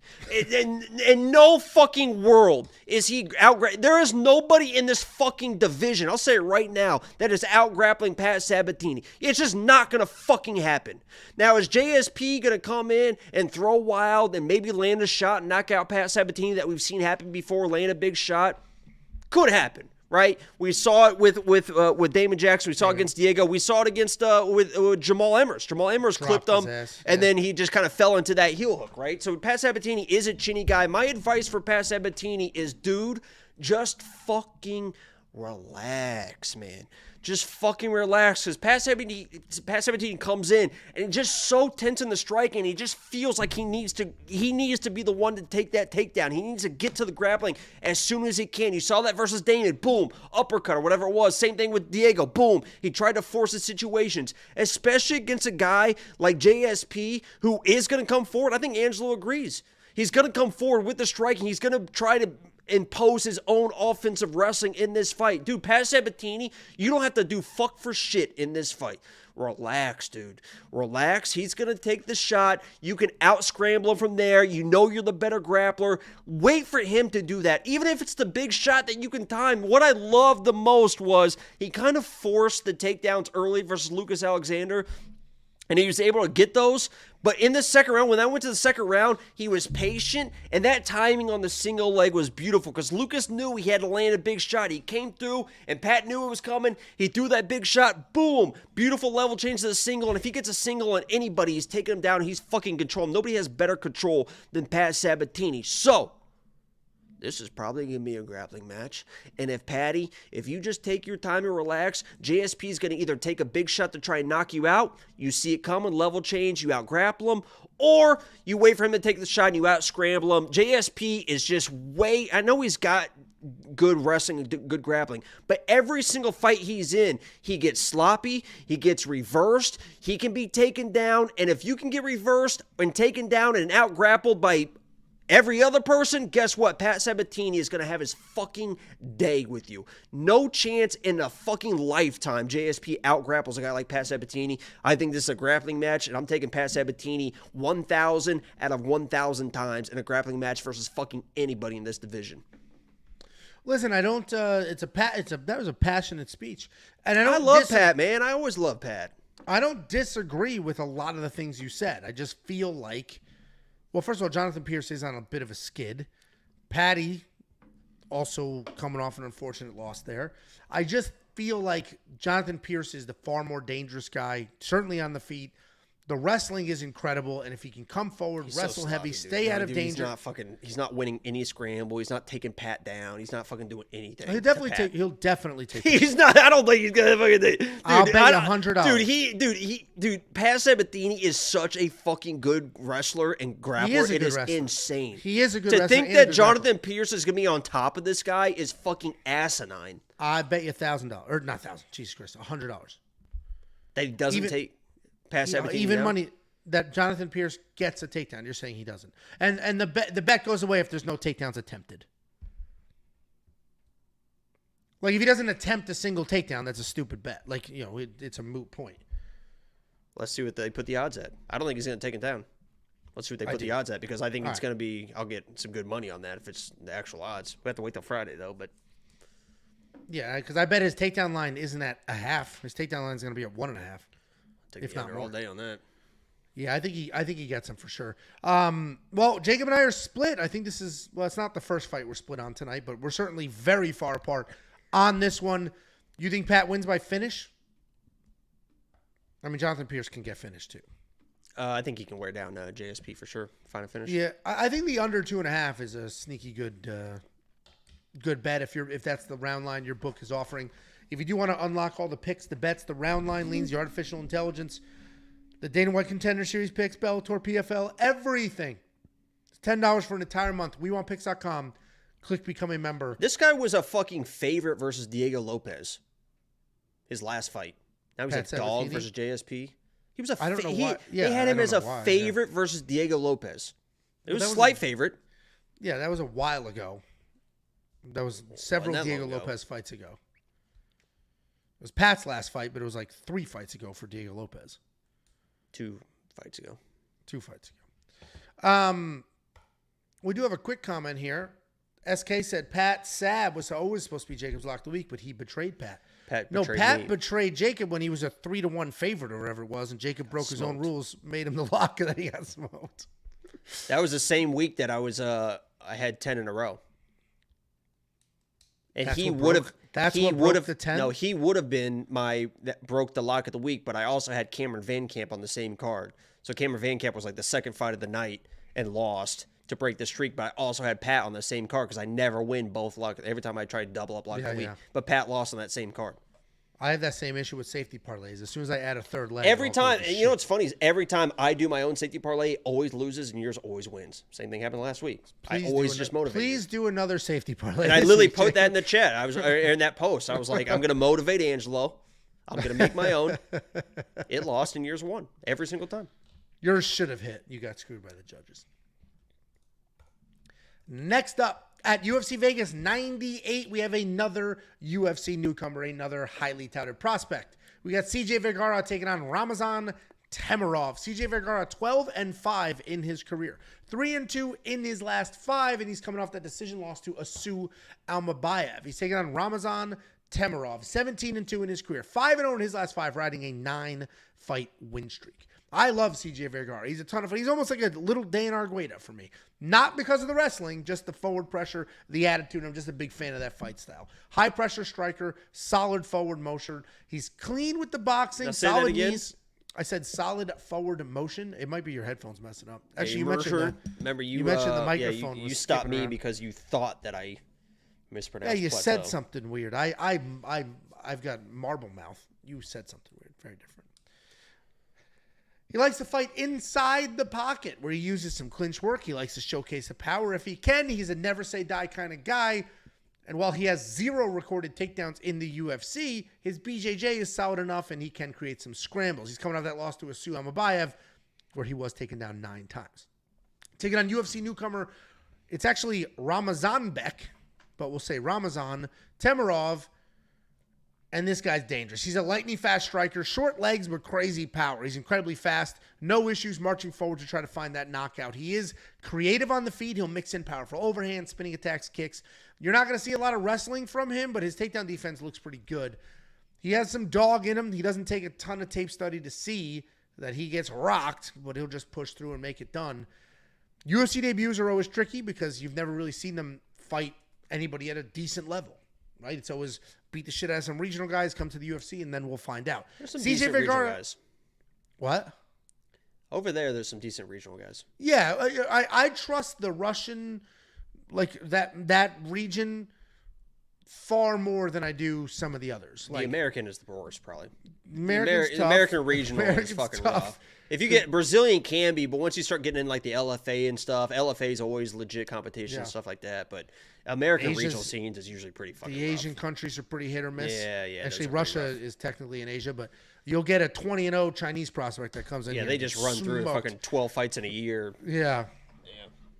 But yeah, I do trust that part of the world. And he's coming into the UFC as a debut, fighting on a CJ Vergara. CJ Vergara's had success at this level. He's been in some absolute dogfights, but we've seen him in trouble. And I think Ramazan can get it done because if you just go watch that CJ Vergara fight with Daniel Lacerda got him in trouble. And CJ looked, he was done, he ran around, was able to survive, came back and won. And while that was like, oh my God, the heart that he showed, San Antonio, this is the man. Ramazan's not going to give him that space to do that. I think Ramazan is very, very dangerous on the feet, very composed. I think he gets it done. Ramazan is going to be the pick, but I do love CJ, and he's a never say die kind of guy. What do you think, Jake? Yeah, boy. Yeah, that's I mean that breakdown, surprisingly, is kind of just right on the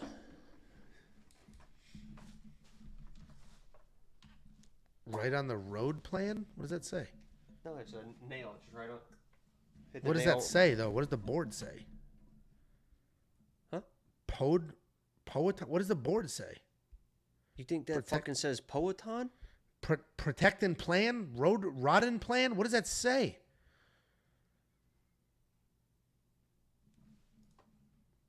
I can't see it that way. What does it say? How do I make you the big one? What does it say? What does the board say? Redemption? Does it say redemption? My James Kuyu texted me, redemption, idiot. So I guess it says redemption. My bad. Who do you think wins this fight? So anyway, I think that breakdown was perfect, but I will just add I am going to be on the Ramazan side, but CJ is one of those guys that he is a durable dude, and when you are that, it almost is like I don't say a worst case scenario because there's obviously better people that he could fight, but it's a dangerous fight for a guy like Ramazan who's normally coming in, throwing heavy, fast shots. His hands are fucking just lightning fast. Because if he gets CJ hurt and he doesn't finish him, this thing could turn a little bit weird. But I think that this is one of those situations where he is, 17-2. This isn't like a 7-1, 6-0 prospect. He knows to handle himself, and he's taken a few losses. So I think he should be fine here. I agree. We're both on the Ramazan side. We are getting, I don't want to say a discount because these odds are starting to move -3s. But I do think he's going to be a guy that all of a sudden he next couple of fights, he's going to be very, very expensive. And this is a tough test in his UFC debut, but I do think he passes. $9,100 in DraftKings Fantasy. It's really going to come down to, will he finish CJ? Because there's not going to be any wrestling here. Certainly not on the Ramazan side. So is he going to finish CJ? If so, he's worth that $9,100. If not, then you might get a 90-point decision out of him with just striking alone. If you do want to unlock the DraftKings Optimizer to help you build a lineup, the picks, the bets, the tools, the insight, everything that you could ever want or need, not only for this card, but the fight night after this card, UFC 308 after that card, and then the UFC Edmonton card after that. It's only $10 for an entire month. WeWantPicks.com. Click Become a Member at the top. The last guy to beat Alex Pereira in kickboxing just smoked the guy in the Contender Series, so he's coming. That'd be so funny. Like, this is the path they're going to continue. All right, Alex. Alex is there. Holy shit. Alex just shook this guy and shook Dana's hand. Alex is at the fight going back with Dana. Like, make decisions. Alex is just fucking everywhere. What the fuck is Alex there for? Probably just supporting that guy. What were his injuries? Did he ever say? He just said we were going to pull out of the fight. UFC knew that, and we didn't. Did he say what the injury was? I think he was sick mostly. Oh, it wasn't an injury. Well, yeah, he had injuries and stuff, but I think he was sick. He had like something with a foot or something with a fucking this and that. He had like 4 or 5 different things, and then he was like, we're good enough to beat Khalil, and then fucking beat his ass. So. It turns out it was a tough-ass fight, too. So it wasn't a tough-ass fight. Okay. Next up, at UFC Vegas 98, I believe this is the featured prelim of the evening. We have Chidi Njokuani taking on Jared Gooden. Chidi Njokuani, 23-10 in his career, 2-3 in his last 5, coming off the decision win over Reese McKee. Taking on Jared Gooden, 23-9 in his career. He's coming off his first UFC win in 3 years. Chidi Njokuani's good. Much better than his record. You're going to see 10 losses. He's much better than that. He's a very good striker. He's got good speed, good power, good distance control. Not high volume, but he does stick and move really, really well. His feet are never in the same place for long, and people have a hard time getting to him. If you are able to get inside the reach, close that distance, you might be able to take him down and have some success there. He's coming off that win over Reese McKee, where he looked great at 170 pounds. That was his debut at 170. And he threw a ton of leg kicks, more than we have ever seen him do before. He's taking on Jared Gooden. This guy's explosive as hell. He's got power in his hands, good takedowns. He's not great anywhere, but his power, his speed, his athleticism have afforded him some success in the UFC. He's a very dangerous guy who has had a tricky run because he was cut from the UFC in 2021 after going 1-3. Then he went 4-1 on the regional scene, came back to the UFC, and now he is 1-1. He's coming off that underdog win over Wellington Turman, where the power and the athleticism were pretty impressive. I still think Chidi dominates here. If he threw more, I would be all over him. If I could trust Chidi to move forward and be high volume, then he'd be in the safety parlay. I can't necessarily trust him to do that because sometimes he is a little too hesitant, but I do think he wins this fight. A slow start might be an issue. He'll have to weather a storm. But overall, I think he hits harder. I think he's faster. I think he's more technical. If he brings out those leg kicks, that'll certainly take away the movement and the speed from Jared Gooden. So Chidi's going to be the pick here, but the first 5 minutes are going to be pretty sketchy. What do you think, Jakey Boom Balats? I agree with the pick. I disagree with the analysis. I actually like the fact that Chidi coming down to 170 was kind of that slower pace against Reese McKee, because Jared Gooden is a guy that will get you in trouble. He's a hittable guy.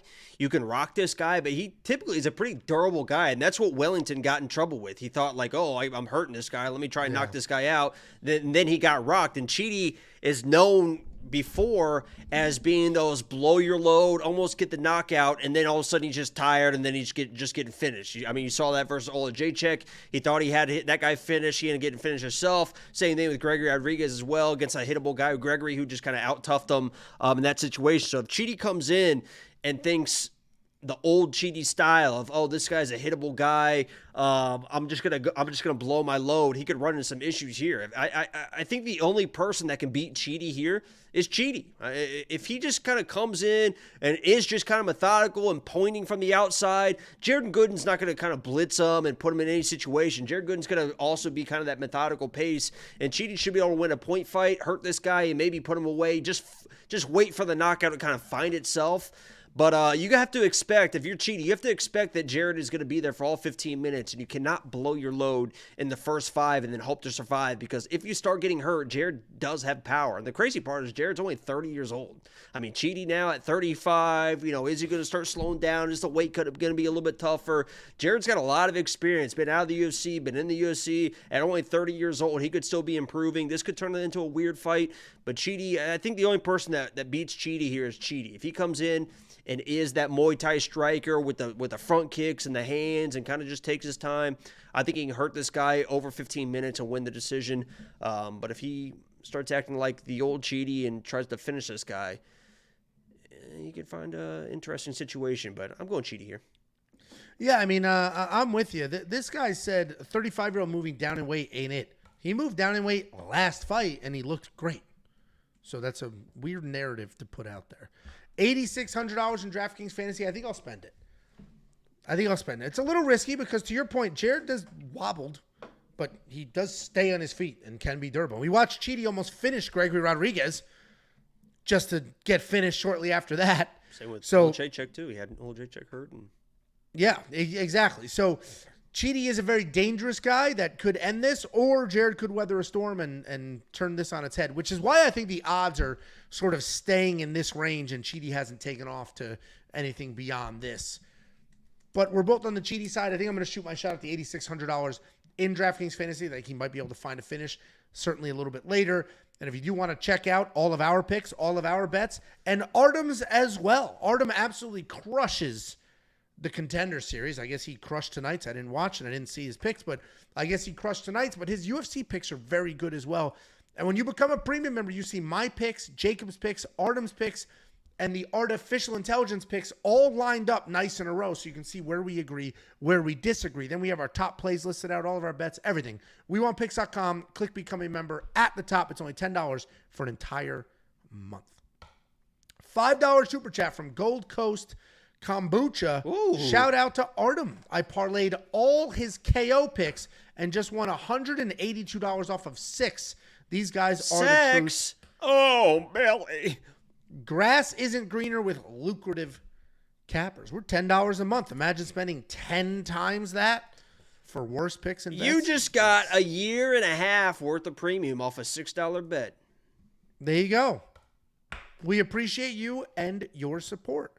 Damn, I guess Artem did crush this card. A lot of love for Artem right now in the comments. Oh, and what's really? so funny is every time Artem uploads a video now, I don't know if it's the same person or different people comment, Kutalava by sub, never forget. Like trolling him for that pick. And Kutalava I don't think it was won. Well, I don't think it's a troll. I think it's like, oh, you almost hit that shit. Oh, I thought it's making fun of him. Like, what a bad pick. No, how can you make fun of him? Though we almost won. He almost made me $2,200 off the fucking Kutalaba sub bet. I don't think it's a troll. I mean, maybe I think it's like a. I think it literally is like a oh man, like oh shit, you almost had that. We almost had it. It could be. Almost had that. That was almost a call of the fucking century. I don't read sarcasm in comments. I assume the comments are mean and not sarcastic. So I usually because literally logically, like you said, it doesn't make any sense to. How can you troll that? I mean, it fucking. Yeah, but it was a plus 2,200 bet that fucking should have fucking hit. You can't apply logic. Somebody told you that the Aldo pick was the worst lock of the week you've ever had after we saw the fight and got the decision. You can't apply logic to the comments. They're not all logical. It is funny, the comments. 0-2. Like, oh, when will you learn? Yeah. Like, 0-2, okay. Well. Yeah. Zoom out just a couple of weeks. And you could argue Aldo won the fight. And suck this fucking cock, you fucking losers. And also, if you watch my recap video, and I filmed that at 2 a.m, right after the fights, I was like, I really think, Mario Batista won that fight. I went back based off of the feedback Jacob was giving in the text messages. I watched it again the next day, just that third round. You didn't need to watch the first 2. I just watched the third round again, and I was like, all right, you're right. Mario didn't do shit.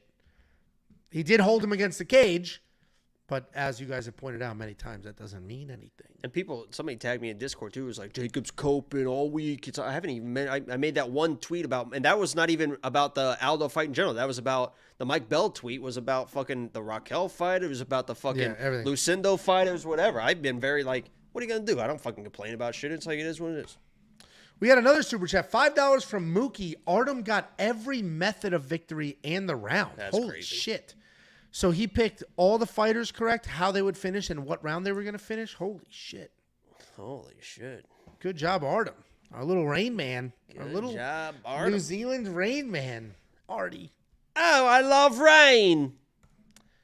Before we move on to this card, let me move $50 into your wallet. If you go to WeWantPicks.com/bets and you sign up with any one of our affiliates, we will go ahead and give you $50 as a thank you. You got to use the link, make an account, make a deposit. They're going to send me money. I'll slice it off, and I'll give it right back to you. I got a nice little backlog of people I got to pay out. That's our Rain Man. There Actually, he is. That's our boy. Looks the part right there. That's our boy. Looks the Like part. Weidman's dad. That's my boy. Still my boy. Did you hear Weidman tell that story of him diarrheaing in his future wife's trash can in her dorm On room? a first date. Yeah. Yeah, dude. That wasn't at the dorm room. That was in their parents' house. Oh, the parents' house? Yeah, Oh, he my walked in God. and out with the parents sitting. He walked out with a trash bag full of trash with the parents sitting in the living room to go throw away a fucking pile of fucking shit. And then she comes out of the bathroom and was like, did you shit? And he's like, yeah, I did. I'll be honest, I did fucking shit. That Why- sounds like they- a you story. That house only has one bathroom? He wasn't going to go out to the living room to take a shit and with the parents. So house. he's He just going fucking to shit like, inside of her bedroom in a trash can. he handled it fine. He could have played. He could have just denied it, but I mean, I guess it worked out. They got married. $10 super chat from Angel, who hasn't been in a call-in show recently. What's up with that? Jacob, can I get a Little of Your Man by Josh Turner? Me and Angelo love when you sing. I hate when he sings. Just like a freckled angel. Okay, no. Baby, lock the door and turn the lights down low. Put some music on it soft and slow. Baby, we ain't got no place to go. I hope you understand.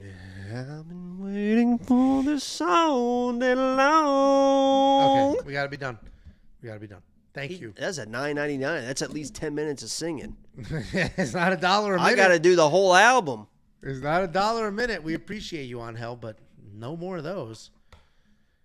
Here's the 4 cards you're going to get for the $10. Data Analyzer is one of the tools you're going to get. Picks, bets, the whole thing. It's crazy. WeWantPicks.com. Click Become a Member at the top. If you are in this crew of people, we are getting tweets, too. I don't know if you were tagged in it, Jacob. People are tweeting. I guess I just got it. I'm going to the whole world is like, Artem. So become a freaking premium member. Use promo code Artem so that he'll get paid. You guys want to show him appreciation. Don't do that. Use promo code Artem. He gets 5 of that $10. We don't even get the other 5 because we have to pay the fees. He gets to keep the whole Don't do caboodle. that. And here's the address. You want to send something for the Fight Foods vlog. It is mail day. Every single vlog. UFC 308's in 2 weeks. Send something. We'll open it. We'll eat it. We'll wear it. We'll interact with it. We Want Picks. P.O. Box 406 in Prosper, Texas. 75078. I quote tweeted it. There you go. I was about to, but I can't do 2 things at once. I said, that's my boy. It's crazy. Dude, he doesn't even attempt to like brush his hair for these videos. Artem, you did it again. Perfect 5-0 night. Easiest 412 I ever made. Let's go. That's my boy. Dude, look at the hair. Like nothing. He doesn't Not give a comb, fuck, man. When not a he brush. literally is like one of those fucking like there's a difference between people that try to act like they have money and then the people that actually just fucking got it going on that don't give a shit. He is like the Adam Sandler of like the MMA game. Like he just is just sweatpants. He just wakes up sweatpants. He's going to Rucker Park playing basketball with the boys. He didn't have to show off to anybody. He knows what he's doing in this game. That's my boy Artie, baby. Well, he looks the part. He looks like somebody that would be picking fights absolutely perfectly with that haircut. Opening up the UFC Vegas 98 fight card, we have Abdul Razak Alhassan taking on Josh Fremd. Josh Fremd is 11-6 in his career, 2-3 in his last 5. He is riding a 2-fight skid. He's taking on Abdul Razak Alhassan, 16-6 in his career, 2-1 in his last 5. He's coming off that no contest with Cody Brundage. Josh Fremd's a guy that has no actual background in any real martial arts. So he's the new generation of fighter that has learned all the skills all at once. His fight style is mostly grappler, though. He's a solid athlete. He's got some sneaky power every now and then. When he can initiate the grappling and control that pace, he does very well. When he cannot, he can at times look a little bit lost. He's got cardio, speed, power. He's well-rounded enough to adjust where the fight needs to go. He has no true martial arts background in any specific discipline, but he is well-rounded. He's coming off that ridiculously boring loss to Andre Petroski, and you can't even blame him for it being boring. That's Andre's fault. Andre's the reason people hate wrestling in the UFC. Anyway, I mean, his last 2 wins have just been literally you can't even, it's not lay and pray. It's just lay and lay. It's brutal. Absolutely horrendous. Anyway, he's taking on Abdul Razak Alhassan. Powerful striker. He does tend to headhunt. He does tend to look for a knockout, but he's actually a very high-level judo practitioner. He knocked out a few people, fell in love with his hands, typically goes that route. If he used all his tools, the high-level judo and the athleticism, the speed, the power, the hands, he would be an unbelievable threat. And you know what? Maybe he'll end up putting those together in this fight, but he is very dangerous almost everywhere this fight goes. And he does have the judo to lean on if he needs it. I mentioned Josh Fremd came into the UFC, came into MMA as a boy, a clean slate. He didn't have a wrestling background, didn't have a karate background, didn't have any other martial art background. Started this sport as an MMA fighter. On one hand, that's amazing. You're good at all the things. No bad habits to clean up. On the other hand, what you don't have is just that base, a lifelong base of something to get you through. You don't have the wrestling to lean on if you get in trouble. You don't have the kickboxing to scare the shit out of somebody. You don't have that. Razak does have that because he has the offensive, scary, powerful striking, but the background is judo, the tosses, the arm bars, the submissions. I got to go Abdul here. I think he's just the much, much better fighter, and this feels like a discount. What do you think, Jakey boy? Yeah, I don't know what's happened in Abdul's life, what's happened in his career, but at 39 years old now, he seemed better than ever. He seemed to kind of flip a switch with his aggression, the way he's talking. And I obviously was pretty high on my guy, Cody Brundage, going into that fight. I just thought he was going to be able to get the takedowns and wear down a guy like Abdul. And Abdul knew that shit was coming, and he was fucking ready for that shit. I mean, he was fucking landing those elbows, and it was an illegal elbow. There was a few illegal elbows. I was very, very illegal what he did. So I don't want to hear the fucking all the bullshit about this and that or whatever. Very, very illegal shots. He deserved to fucking get that no contest. But if you're Josh Fremd coming in and Abdul was already kind of fucking pissed off going into that Brundage fight, and then that happens, and by the way, Josh Fremd just happened to be fucking teammates with Cody Brundage, another Factory X guy, I have to imagine that Abdul is going to be just as fired up, if not more, to get his revenge on that fucking camp, to get that win. If you're Josh Fremd, you either have to get this guy on his back early, which I don't know how Josh Fremd does that, right? Because I thought high-level judo practitioner. Yeah, and I thought Brundage had a pretty good entry and wasn't able to do it because Abdul just started spamming those fucking elbows from fucking hell. There was nothing that Brundage could even do in that situation, but it was a good entry that he had, and Josh doesn't have wrestling like that. So if you can't do that, you got to fucking just like stay on the outside and hope that this guy throws so many fucking spam right hands that eventually he gasses, and then you can kind of point fight from the outside for the next 2 rounds and be able to steal this decision, because this Abdul guy is coming. He is coming big. He is coming thick. He is coming girthy. He is coming frothy, and he is coming hard, and he is coming all over Josh Fremd, and I think it's going to be a problem for... What are you giggling about? Nothing. I just Josh Fremd's just staring into my eyes, and it's getting to me. He's very handsome. But I am all over Abdul in this fight. You know, Josh Fremd is going to have to weather quite the storm, and what a storm that's going to be. I'm going to be. I agree on this one. I do agree. I mean, Josh is tough. Like Josh doesn't suck. He's good. A lot of people are good. He's good at all the things, but he doesn't have that background. There's not the one thing to lean on to get you out of trouble. For him. Josh, I'm scared for you, buddy. He attacked me on Twitter once. That whole camp, everybody there has attacked me on Twitter. Vince, Factory X, Josh. Oh, not the whole camp. Vince and Josh. I'll be rooting for Josh. I got nothing against Josh, but I just think it's Abdul is like flipped a switch mentally. He does look more savagey than he has in the past for sure.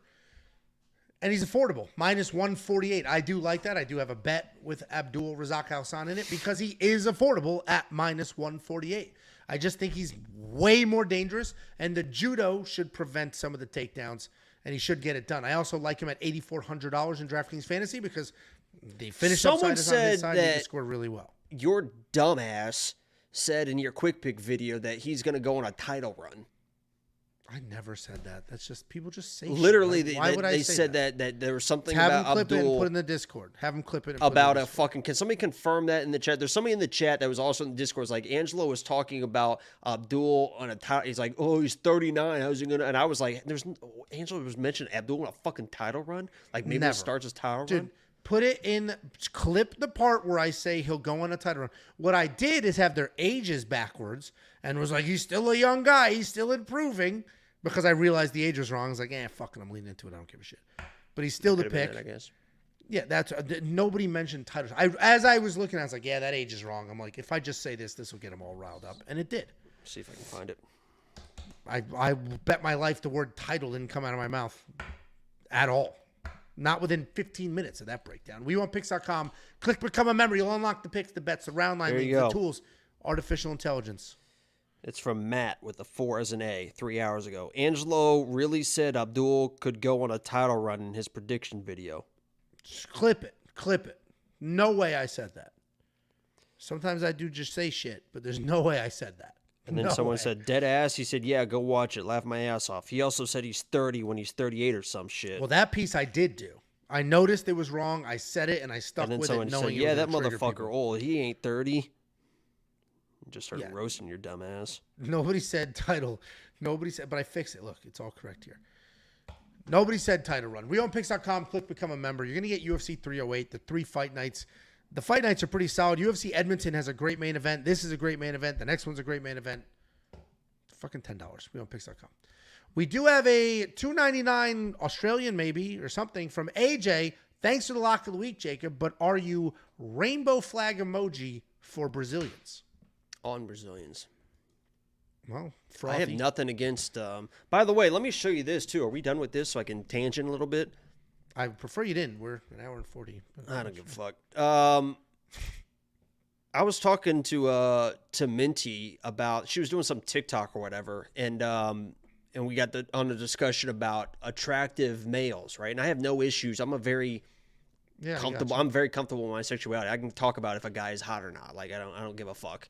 And so I was naming all the hot guys in the UFC, and I got to Michael Morales, and I was sending her pictures and stuff too. And she was like, yeah. and she was like, yeah, he's cute but not hot. And I'm looking at these pictures. I'm like, dude, I think he's the hottest guy in the UFC. He's only like 23 too. Yeah, Look at this guy. Yeah. And he's fucking. It's not like he's like a hot guy. That's not. He's 17-0, whatever the fuck he is. Like this guy. Look at this fucking guy. He's fucking. And Minty's like, not really that hot. Look at this. Did she like other darker gentlemen? Maybe it's she's got a thing for the lights. Look at this guy. I mean, even like in this picture. I mean, look at the way he's looking, dude. Look at that. Yeah, that's actually better than those modeling pictures.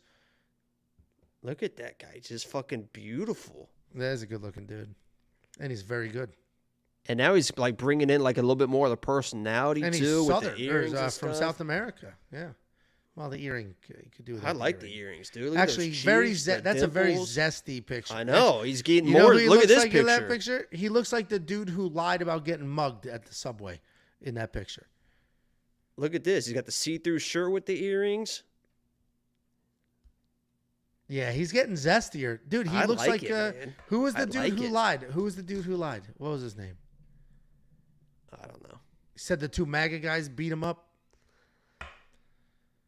You know who I'm talking about. He said they put a noose around him. Oh, Jesse. Smollett. Yeah, he looks like Jesse Smollett in those the earring pictures. I mean, this guy's fucking beautiful, dude. Yeah, it's a good looking dude. Weird to not think he's super attractive. Wow, what's going on? I mean, Who did she say was the most attractive guy? Maybe we shouldn't out her pick there. I don't know who she said, but the people I was naming were like obviously Vitor Petrino, Ilya. I was going like their weight classes. Yeah, and he's stuff. just tiny, but yeah. Even like Drekus is a good looking dude. I'm trying to think of some Josh other, like, Fremd, random right ones. smack in front of us, good looking dude.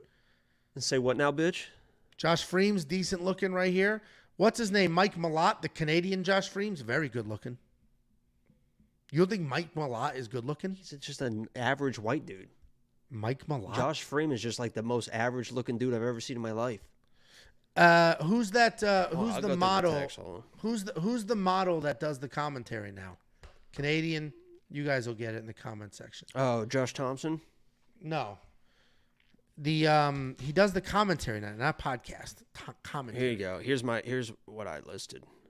I said Ilya. UFC. I said Drikas. I said here's a random one that you're probably not going to agree with that people should agree with. Song Yadong.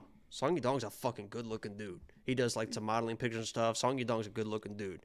You'll like this one, Calvin Guitar. Calvin Guitar's a decent, good looking dude. Armin Sarukian. Not Armin Petrosian. Armin Sarukian. Armin Sarukian's a good looking dude, yeah. Wonder Boy. Good looking dude. Very handsome. I said Michael Morales. Obviously Carlos Ulberg. Beautiful man. He's huge too. He's like 6'4". I think that's all I got to in our conversation.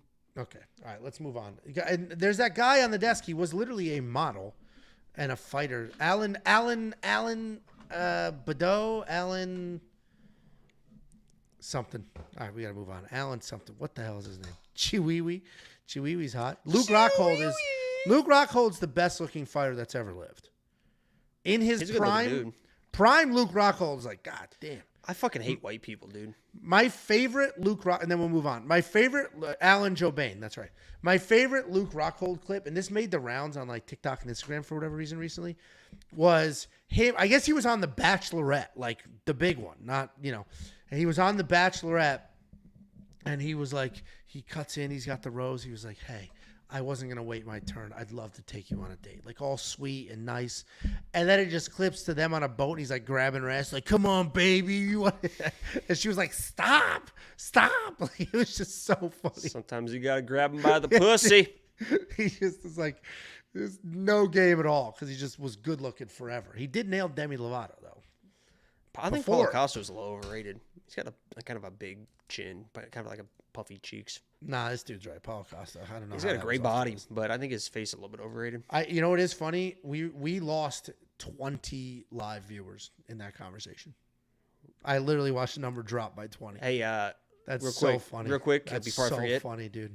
Before I forget, real quick, can you ask me if I give a fuck? I just think it's funny. Mama Tiff from the other room, apparently. Congrats on 30K, honey. So proud of you. To you two boys and your little YouTube, your cute little YouTube channel. That might actually be from Tiffany. Yeah. That literally might actually be from Tiffany. That literally sounds exactly. I could hear it in her voice. Hey, congrats on your 30K, honey. So proud of you two boys and your little YouTube thing. Thank you for the super chat. All right, let's go. We just got 10 of those watchers back, by the way. And I'm not even joking. It went from 392 to 372. That was an AIDS ribbon. That was an AIDS ribbon. And actually, the AIDS sign was a nice little Easter egg. I didn't even notice it. James Kuyu, who watched his own video, was like, oh, the AIDS thing is funny. So there's a nice little Easter egg in there. Next up, at UFC Vegas 98, we have Daniel Rodriguez taking on Alex Morono. Daniel Rodriguez, 17-5 in his career. 2-3 in his last 5. He is on an unfortunate 3-fight skid. He's taking on Alex Morono. Alex Morono is 24-10 in his career, 2-3 in his last 5. He's coming off that decision to Niko Price. Daniel Rodriguez is a good boxer. That's kind of where it ends. Doesn't have great grappling, but he does have very good boxing. He pits his shots well. Good takedown defense. Not much to offer in the grappling department if he is taken down. The boxing is crisp. And when he's not worried about the takedowns, he can do that all day long. When he is worried about the takedowns, he'll lower his hands. He'll defend them. And all of a sudden, he will start to slow down. He will gas a little bit. He's coming off that decision loss to Kelvin Gastelum, where he actually looked good offensively, but you're hitting a freaking Lego head. Nothing's going to matter. He's taking on, and before I dive into all the skills, Alex Morono is very talented, very unreliable. I'm about to compliment how good he is at this and how good he is at that. You can't trust the guy to save your life. You cannot trust him. But he is an insanely high-level BJJ black belt, like a very good BJJ black I think he might be one of the highest, like, in the UFC. As far as, like, maybe not abilities, Stripes because there's some of and those shit like weird that, people yeah. that aren't, like, high, but he is, like, a 3rd or 4th degree striped black belt or something. He's a very, very, very high level black belt who doesn't even use it often enough. He doesn't like using it. Yeah, it's crazy. I He'll like strike. to stand and bang like the good Lord intended is a direct quote from him. Yeah. He doesn't give a fuck. No, and he's got decent striking. It's a little awkward at times, can be a little dangerous. Like, Alex Morono is very unreliable, not only in a bad way, but in a good way. Because all of a sudden, he'll come out there and win a fight he should not win. Years ago, when he fought Matt Semmelsberger, he was a good-sized underdog. And I was like, I think he can beat Semmelsberger. And he went out there and he beat Matt Semmelsberger. And then he shows up and he's supposed to beat chinny Niko Price, and he can't do it. He's pulling guard. He's doing weird shit. He's unreliable, but he is talented. The striking is good. The wrestling is okay. The jiu-jitsu is phenomenal. And if he puts it all together, Alex Morono's beating people. And this is the exact type of fight that Alex Morono can win. The exact type of fight that Alex Morono can win. On the ground, the skill gap is insane. He is so much better on the ground than Daniel Rodriguez, it's not even close. But you can't trust him to take it. You just cannot trust the guy. For that reason, I have to pick Daniel Rodriguez. I cannot trust Alex Morono. So I have to trust that Daniel Rodriguez will let his hands go. Alex Morono will also let his hands go. And Daniel Rodriguez is just the better striker. If I knew that Alex would wrestle, I'd pick him. With all that being said, they haven't dropped the prop yet. I'll check again, but a few hours ago it wasn't out yet. I think Alex Morono plus 3.5 makes a lot of sense. I think this likely goes to a decision. Alex is a pretty tough guy. And I think he can definitely win a round, if not win this entire fight. But they didn't have any props for that fight a few hours ago, so I'll see when that drops. We'll see what it looks like. Still. Yeah, because they know, like, this is the fact that there's a 2-1 favorite in this fight is very, very surprising to me. So keep an eye out for that. If you're not a premium member, well, you know, I'll be looking for it. If you are a premium member, keep an eye out. You get the alert when I place it. When I see it, I will probably go that route. I am going to pick Daniel because of how unreliable Alex is, though. What do you think, Jakey boy? Yeah, I'll be honest. I'm not betting this fight. I'm staying away from this fight completely. I do think the odds are a little bit wide. Nothing in this fight would surprise me at all. D-Rod is the better boxer. He is one of those right here, tight, clean boxing. He's going to pump the jab out. Everything is nice right here. Morono is kind of one of those elbow outs, tippy toes, kind of striking like this, almost like a Juliana Pena type thing. He's got very underrated power. And sometimes when you get a technical guy against a guy that's not very technical, doing weird shit, being in places that you're not supposed to be, that's when those clean boxers get caught. So if Alex Morono comes in and catches Daniel Rodriguez, I'm not going to be crazy surprised. If D-Rod is able to kind of just bounce around, pump the jab out, keep him at space, and win the decision, I'm not going to be crazy surprised. If Alex Morono, for whatever reason, comes in and starts shooting takedowns out of nowhere, gets his fight to the ground, subs D-Rod, I'm not going to be surprised. Nothing is going to surprise me, but what I have to look at fights is what these fighters have shown me. I've seen D-Rod dance around, pump the jab out, and win fights like that. I've seen Alex Morono struggle in those type of fights where he can kind of start getting worn down when he's getting touched up, and once he starts getting sloppy, I'm telling you, this is how you know when a fight is going against Alex Morono. When you see that first spinning back fist, okay? When you see that first spinning back fist and you have money on Alex Morono, you're going to be going, oh no.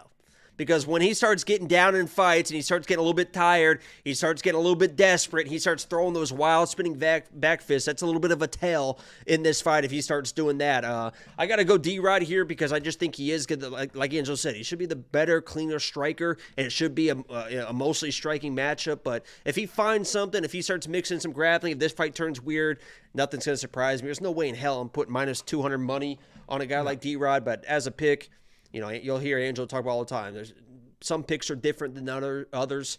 I think this is probably a low confidence D-Rod play for both of us. 100%. And Alex Morono is the more dangerous of the two also. So I'm looking at that plus 3.5, but last week I made a bunch of money on Roman Dolidze. I had him straight up money line, and then I did inside the distance decision, no action, and he happened to get that finish. It was a fluke weirdo situation, but fine. I'll take my money. Alex Morono, I'm looking for the plus 3.5, but if that's not there, the win inside the distance decision, no action bet on the Alex Morono side would make some sense. But we don't have odds. That might be. I think you might play whatever. No, they might be around the same odds, but I think whatever the odds are, you play either side of that. Yeah, I mean, whatever, I'm going to whatever the better odds. I think I meant to say. Yeah, I got you. If plus 3.5 is plus money, and inside distance into action is minus money, then go 3.5 or vice versa. I got you. We'll see. Stay tuned. Go to WeOlympics.com and stay tuned for those because honestly, I said I wasn't going to bet this fight, but fuck it. We might put some action on it. There you go. Unlock it all on the website. Next up at UFC Vegas 98, we had Cory McKenna taking on Julia Polastri. Before I break this down, you said Julia's flight was canceled. Did she make it to America? I believe they are leaving as of a couple hours ago. Let me see. That's not good. That is not good. On the plane right now, baby. There you go. On their way. Late. That is late. Their flight they were supposed to leave yesterday or last night, and their flight got canceled, so they had to wait till today. From Brazil or from somewhere else? From Brazil. They were flying from Brazil to Houston, and I think to Vegas after that. So she won't be getting to Vegas until, I guess, Tuesday, probably Tuesday noonish, I would say, maybe. Today's a long flight. Today's Tuesday. A Wednesday, like noonish or so. Then you got to cut weight immediately, so could be interesting. Yeah, it could definitely affect some things. But we got Julia Polastri taking on Cory McKenna. Julia Polastri, 14-4 in her career. 3-2 in her last 5. She's coming off that submission loss to Jacqueline. Nope, I said that wrong. Julia Polastri, 14-4, 4-1 in her last 5, coming off a loss in her UFC debut. She's taking on Cory McKenna. That's a fucking bullshit decision. Josephine Knutson taking on Cory McKenna, 8-3 in her career, 3-2 in her last 5. She's coming off that submission loss.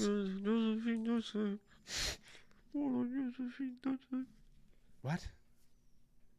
More like Josephine. Okay. Josephine Nutsack. Oh, wow. Good one. Cory McKenna is coming off that loss to Jacqueline Amorm. I love Cory McKenna. She's a ton of fun to watch. She's very exciting. She's very good everywhere. You can't always trust the decisions. She's very well-rounded.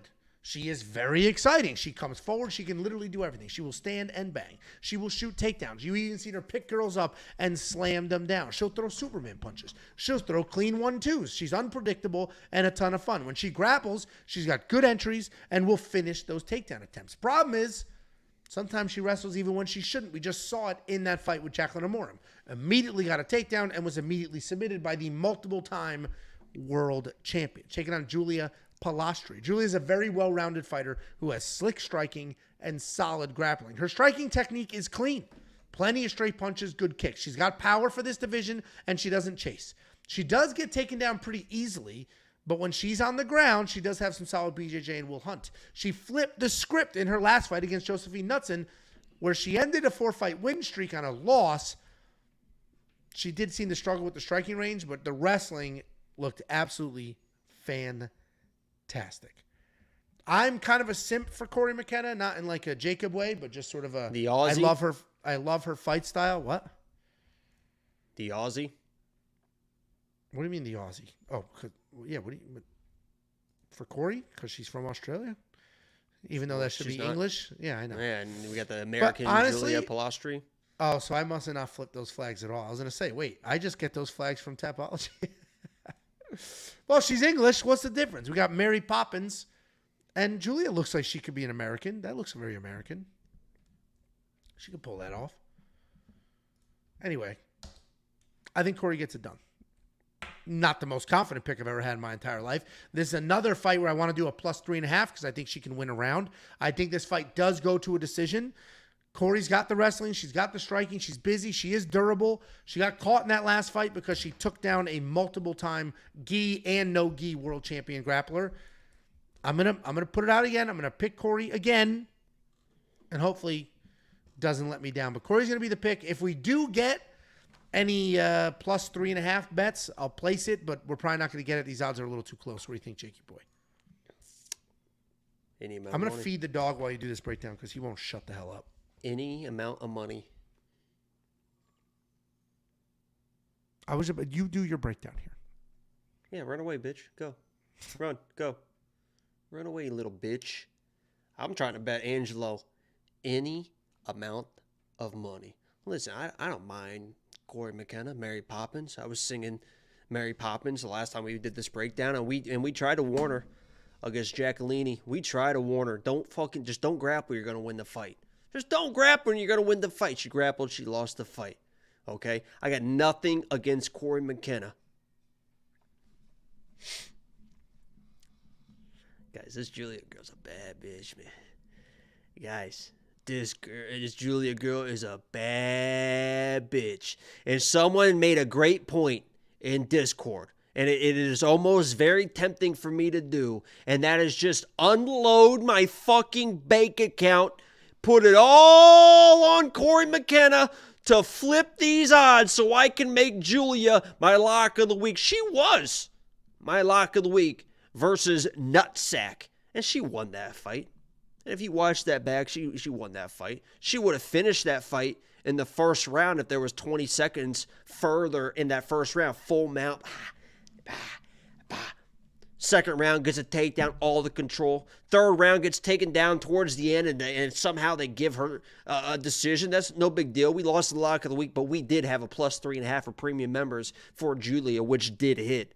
And this fight versus Cory McKenna, as long as she kind of ups the volume a little bit, doesn't get taken down and spend time on her back, which I don't think she's going to do against a girl like Cory. I just think she's going to be way too physical for Cory. She lands some big, heavy shots, and if she gets on top of girls, she can get fucking nasty. I think she learned a lesson in that UFC debut. Am I worried a little bit about the travel situation, not getting to Vegas until Wednesday and then have to cut the weight and this and that? I think if there is ever a girl that it's not going to affect her, it's going to be a girl like Julia, right? She just does not give a fuck. Her nickname is Psycho. Go watch the highlight tape on my Instagram when she was a lock of the week, and that will tell you everything you need to know about the girl. Yeah, I think that she is going to win this fight. I think there's an opportunity for her to finish this fight. And if Angelo was able to go into his house just now and find his fucking nuts and wants to come back and lay them on the fucking table, he can name the fucking dollar amount we can put on this fight. But I guarantee he tells you, not real high confidence on Cory. I'm my big, but I'm not real high confidence on Cory. Look at this guy. Look at this guy. Look at this dumbass. Look at this guy. Look at this dumbass guy. How long? How long do you guys think? Huh? How long? How long? Start putting numbers. How long do you guys think?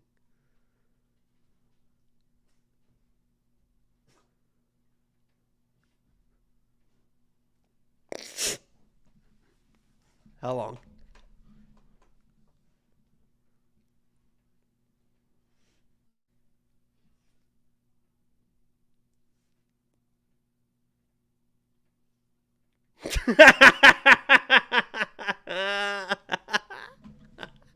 Dude, you're fucking muted or something, you dumb bitch. We can't fucking hear you. I don't know what you did with your fucking microphone. We can't hear a fucking thing you're saying. Oh, man. Anyway, guys, I hope you guys are doing well. Thank you guys so much for 30K. Like the stream if you haven't already, because I don't know if Angela's going to ever figure this out. We might have to fucking... You can see the panic start to set in. Look at the eyes. Look at them scanning the settings. Oh God, it looks like Jimmy. I don't get it, guys. He's gonna start slamming the table, right? Fucking, is it working now? He's gonna say, fucking. Look, he thinks it's working. That's what the funny part is. He thinks it's working right now. Look, he actually thinks it's working. He actually thinks it's working. Now he's confused. Now he's like, wait, is it not working?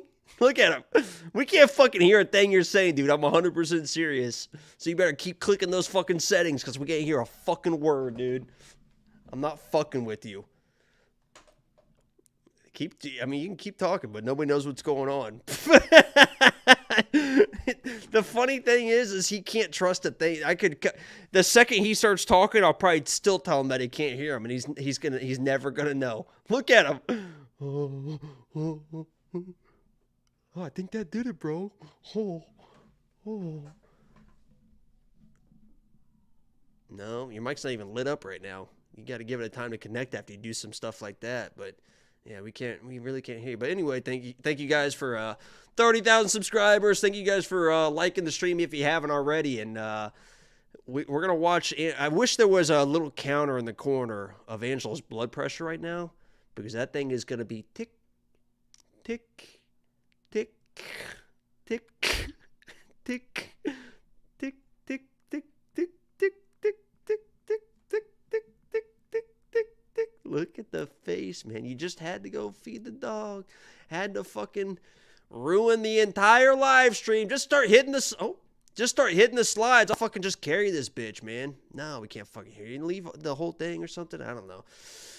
Next up, we've got Grant Dawson versus Rafa Garcia. And this one's going to be a banger, guys. We got two high-level strikers coming in on the... Is this the co-main event, by the way? Is this really the co... No, this is not. This is the featured fight of the main card. Grant Dawson. I'm going to do this like Angelo. Grant Dawson, 21-2. 4-1 in his last 5, coming in versus Rafa Garcia, 16-3, 4-1. Also, in his last 5, we've got the American versus the Mexican in this matchup. Grant Dawson, at this point, we know who Grant Dawson is as a fighter, right? He wants to get to the wrestling. He wants to get to the grappling in this fight, in every single fight. And if he is able to do that, he is able, we've seen, to have some great, great success. I'll be honest, guys. I tried to fade Grant Dawson, right? And we should have been more aware of Grant Dawson coming into that Bobby Green fight, because if you watch, oh my God, everything is gone now. Everything is leaving now. We don't have anything. Angelo was gone. Oh, Angelo. Oh, Mel. I'm right here. I'm right here. Can you hear me? Can you hear me? I can hear you, yeah. All right, we did it. Jesus Christ. Let me just continue with my breakdown since I'm halfway. Yeah, make sure this. I'll make sure the stream didn't break entirely. No, I think you're good. Okay. But we should have, honestly, we should have known that the Bobby Green situation was going to happen, because if you watch that Mark Madsen fight a few fights before that, he also kind of got chinned by Mark Madsen as well. So there's always going to be chin issues with Grant Dawson. It's basically like at this point in the Pat Sabatini situation, to where if he gets in a situation where he can get to the grappling, he's probably going to win. But if he's out in space and he gets chin, he's going to get chin. He's probably going to get knocked out. I tried to fade this guy with Damir Ismagulov, because I'm like, Damir Ismagulov's got great takedown defense. He's got good striking. If anybody can handle this guy, it's going to be him. Next thing I know, Damir Ismagulov's in a fucking full Nelson in the 3rd round. The most embarrassing situation I've ever seen a fighter be put in. In this fight against Rafa Garcia, is a tried and true veteran, good striking, really good takedown defense. And what you have to do, and I say it time and time again, against people that want to go all in the wrestling, not only do you have to defend the takedowns, you kind of have to counter wrestle as well. And if you're able to defend and also counter wrestle, that's where you can have success. The issue is with a guy like Rafa, who does like shooting takedowns, who can defend takedowns, you don't want to scramble with Grant Dawson. And I feel like what's going to happen is Grant Dawson's going to get to the takedowns, and instead of just defending and getting back to space, Rafa's going to be one of those situations where you're going to try to out-scramble Grant. And when you try to out-scramble these guys, they just kind of beat you to the spot, and they get that control. So I'm going Grant Dawson here. I think the odds are probably wide, -400, because Rafa is a tried-and-true guy. He knows how to wrestle. He's good. He's got to be the better striker. But I'm going Grant here, but I'm staying away from him, -400. So let's go to Baby Red. Yeah, the reality is, I agree. You still can't fucking hear this guy. I don't know what the fuck. No, nice he's try. doing. No, nice try. What the fuck is this guy doing? I can see. Dude? I can Holy actually see shit, it, man. Yeah, just keep. Just keep fucking. No, I can see. How it. long, Stop. guys? How long? I'm listening to it in the other ear. How Stop long? trying. No, stop. The reality is, I think Grant Dawson is also an unreliable, chinny, annoying turd that has ruined a lot of things for us over time. I actually How long? just checked. No, I just checked right now How long? because I knew you're going to do it again. I just checked right now. Hey, they're saying they can't hear you. I don't know. Yeah, well, no. I just checked on YouTube. I can hear. She hears loud noises. Yeah, my daughter's she's got a fever. It's spiking. Anyway. You said she's seeing things and hearing loud noises? No, Tiff just texted me saying, I gave her Motrin. She said she's hearing loud noises. I think she's having fever dreams. And she probably is. Anyway, I'm with you. Can't trust Grant Dawson. You can trust him to just wrestle and do that whole thing. You can't trust him if he gets hit in the face. I think Grant Dawson wins. I think he's going to get the takedowns and get the control, and it's going to be an insanely boring 15-minute fight. To your point, Rafa Garcia is dangerous. Rafa, he's Mexican, not Brazilian. Rafa Garcia is very dangerous. He's a tried and true guy. He's not new here. He's been in some absolute bangers. His cardio is questionable, but he's durable as shit. Therefore, I am picking Grant Dawson, but the bet that I have placed is Rafa Garcia inside the distance, decision, no action. If there is a finish, it is on the Garcia side. Grant Dawson's not finishing. So if there is a finish, it's on the Garcia side. So that's the bet I got going on there. Do you like that bet? I got into a debate. You didn't know what to do. Your script says, what do you think about this fight, Jakey? Jakey boy? No, I was just going to say, do you like that bet? Because web guy Josh and I got into a little back and forth because he was saying it's a bad bet and that the under 2.5 is a better bet. Then just Rafa finish? Then Rafa inside the distance, decision, no action. And I was like, yeah, the odds are better, but in all likelihood, this fight does go to a decision. And in that case, I get a full refund. Let me think about this, because I think it's the same argument that I had when you placed that one bet that one time. It's like you might as well just eat a little bit for more value than try to chase the. But I don't. It's plus 160. Rafa inside the distance plus 600. No, it's decision. In all likelihood, Grant Dawson wins a boring decision here. That's why I like the decision, no action. That's also why I don't like the under 2.5, even though it's plus 2 something. Get it?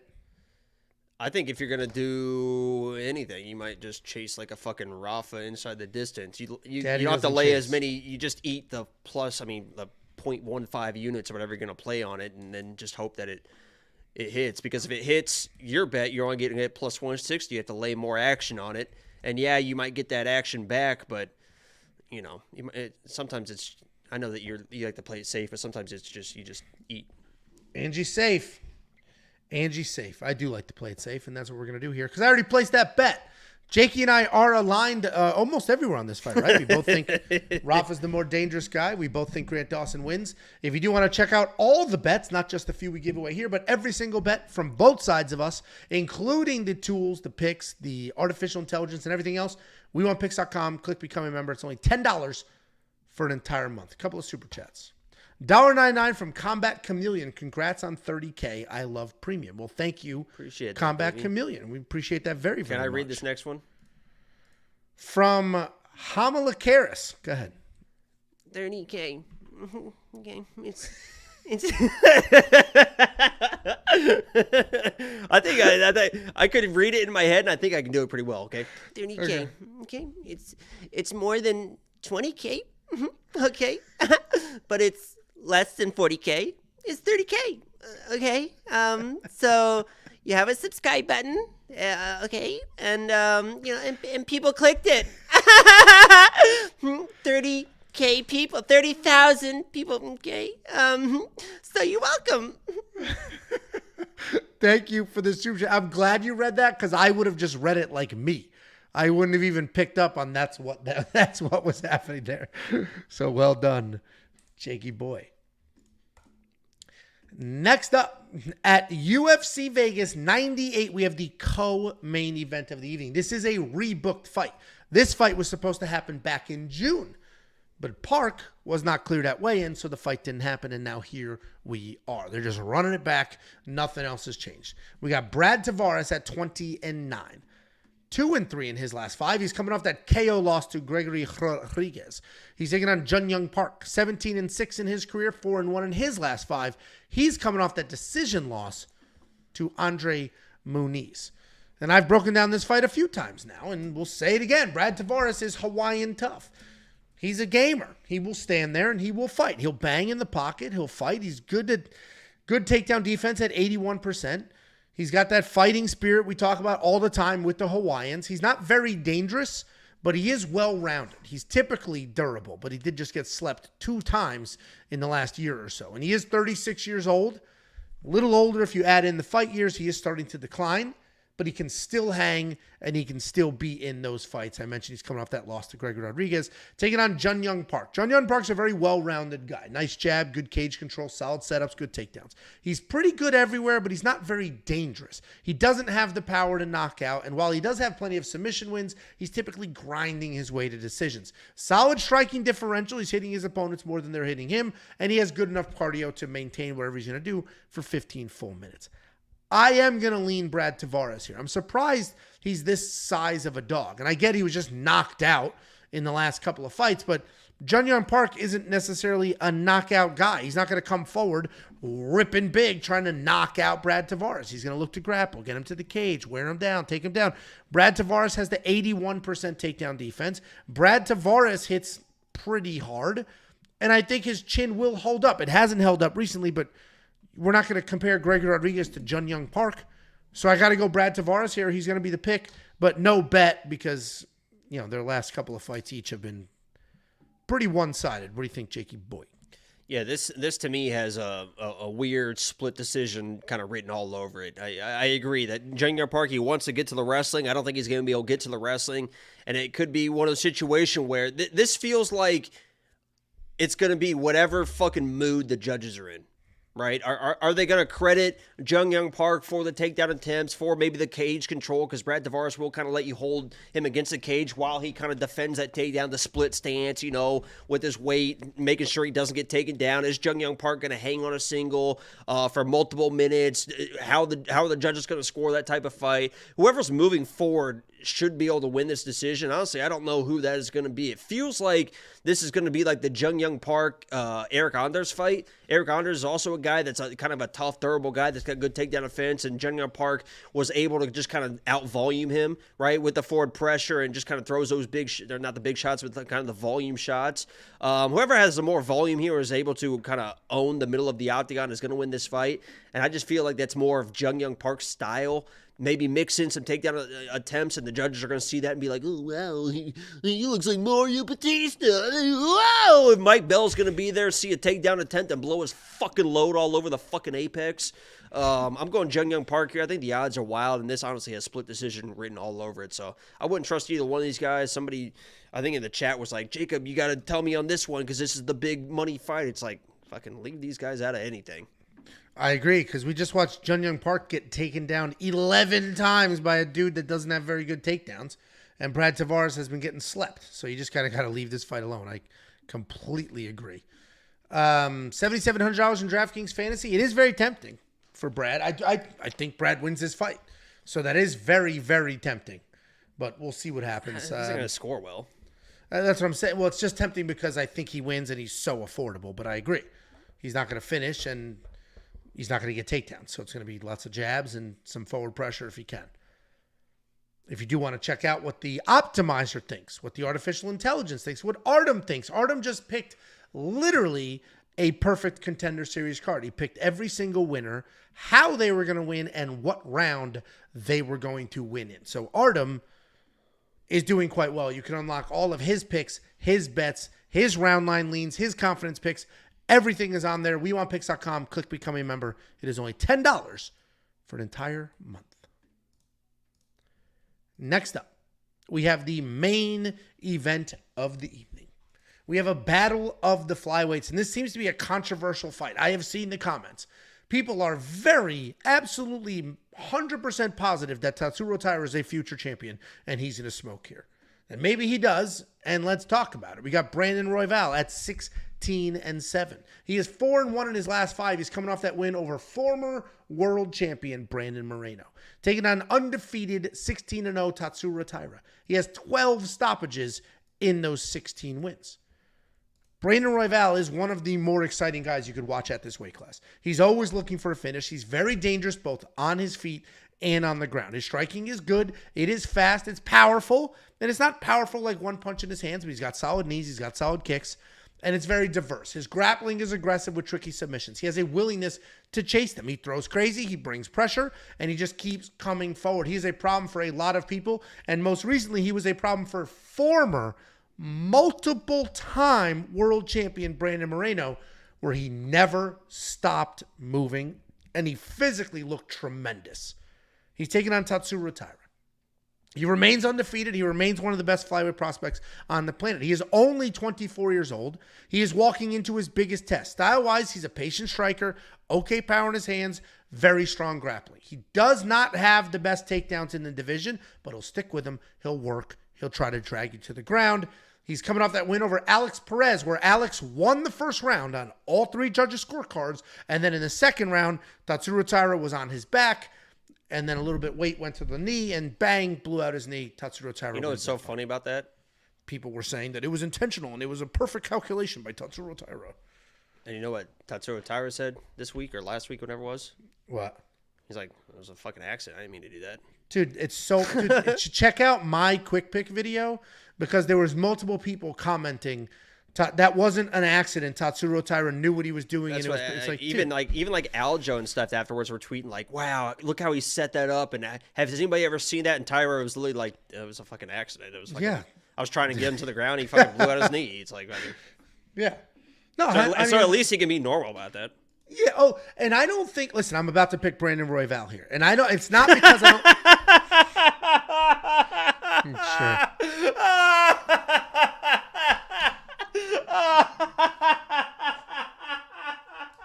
Okay. Say it again. Hold on. Say that again. Hold on. Say it again. I think Tatsuro Taira No, loses say it again. Say it again. this fight. I'm picking Brandon Royval. I think Brandon Royval, frankly, is the better fighter. He's certainly the more tested fighter. Brandon Royval has wins over some of the best fighters in this division, period. Brandon Royval has fought grapplers. He has fought strikers. He has finished both of them. He just beat the multiple-time world champion. It's not like Brandon Moreno won the belt one day, had it for a week, and lost it. He was the multiple-time world champion, and Brandon Royval made it look somewhat easy. Forward pressure, nonstop movement. He's a very, very dangerous guy, but he's also skilled. He's also diverse. Tatsuro Taira doesn't really go 3 rounds. He's never gone 5 rounds. He beat Alex Perez with a freak knee injury. Edgar Chairez had him dropped with a punch, almost submitted with a guillotine. He beat 2 dudes that are no longer in the UFC. Like, I get Tatsuro Taira's undefeated, but we have not... What's his marquee win? What is Tatsuro Taira's best win? Tell me, Jacob. And then you can do your breakdown. Tell me his best win. It's your breakdown, man. Do your thing. That's it. I'm done. I picked Brandon Royval. Listen, Angelo, and I know you've been having some success lately. A lot of success. Right? Yeah. I got you. Okay. I'm not gonna. You try to belittle me week after week. Anytime I win lock of the week, anytime I do whatever. Okay. You're constantly rooting against the lock of the week, all this type of stuff. Never. Immediately after that Aldo fight, you're like, dude, he fucking lost. Because you just enjoy when it loses. But Angelo's been killing it. Angelo had basically a perfect card last week, hit basically every single bet. He's been killing it, right? And he's feeling good about himself. And I've seen it before, right? I fall victim to this, right? You win a few cards in a row, you win a few dogs in a row, you're feeling good. You're like, oh, look at this guy, look at this dog, and then you bet him. And then you're looking at him more, and you're like, you know what? I feel real good about this guy. And then you double down on him, right? And you feel really good about it. And then you kind of get humbled a little bit. And unfortunately, Angelo, I'm not going to say your entire card's going to be bad because I like your bets. I like some of your picks. But in this situation, you're getting fucking humbled, dude. You're getting fucking humbled. Because if you're picking Brandon Royval, you're picking the only way you're picking Brandon Royval, in my opinion, is you got to hope Taira gets tired. And can that happen? Yes. I'm well aware, right? First round, 5-round fight, all this type of stuff. Royval's a guy that's just nonstop. Even if you take him down, he doesn't accept any position. He's going to constantly work, and he's going to be in your face. The guy's got no power in the world, but he wins fights without that power. That's how he's able to keep that crazy, crazy pace. This is also a guy, Brandon Royval, who was at one gym since he was a fucking kid. That gym built him to be a title contender and to beat all these guys, and then said, you know what? I'm better than you guys.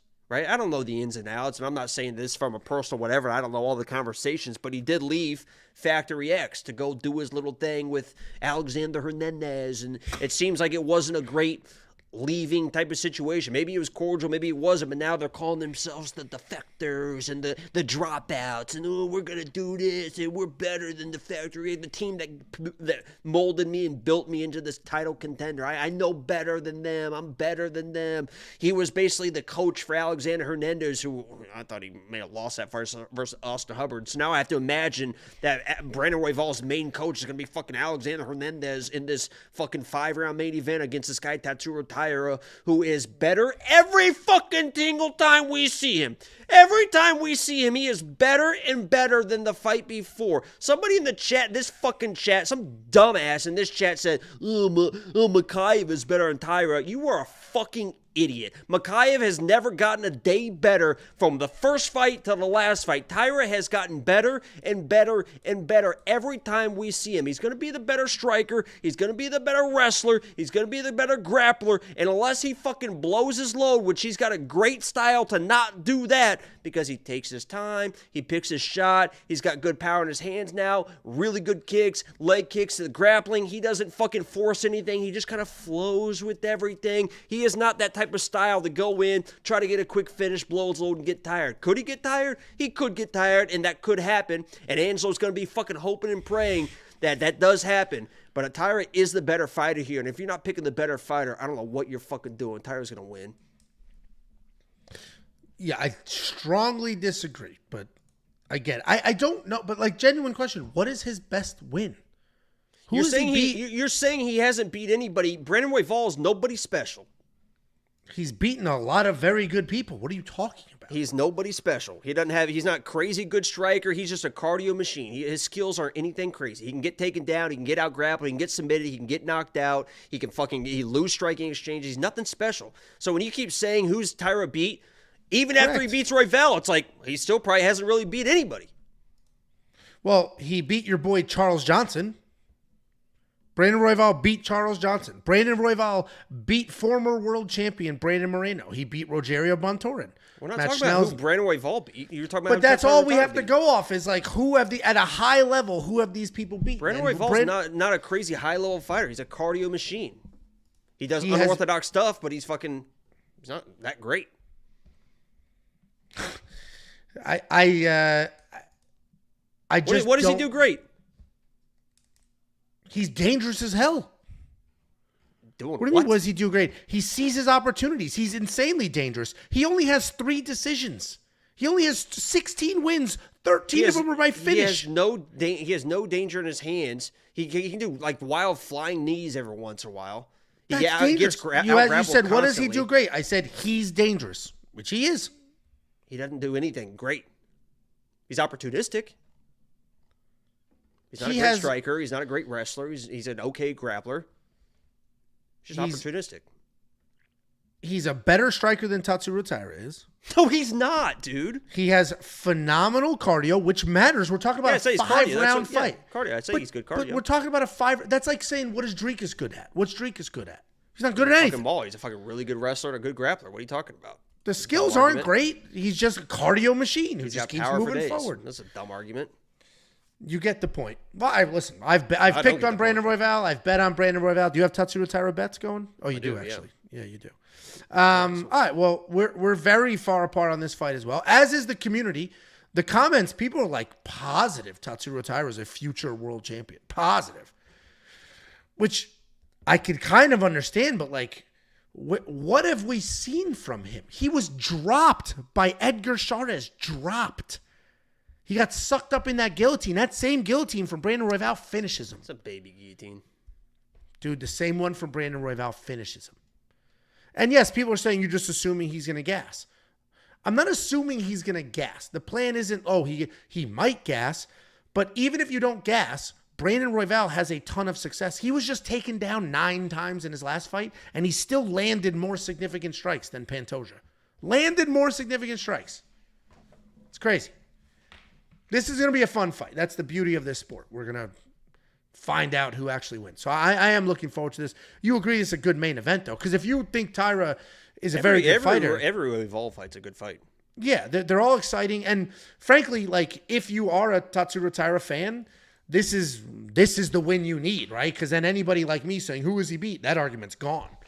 So I mean, this is a great fight. It matters for both of them. If Tatsuro Taira wins, holy shit, how good is he? If he loses, all right, he's a young kid. He lost to a very high-level guy, and Brandon Royval is now 2 wins in a row, beat a prospect, beat a former champ. So I am excited for this fight. I'm looking forward to it.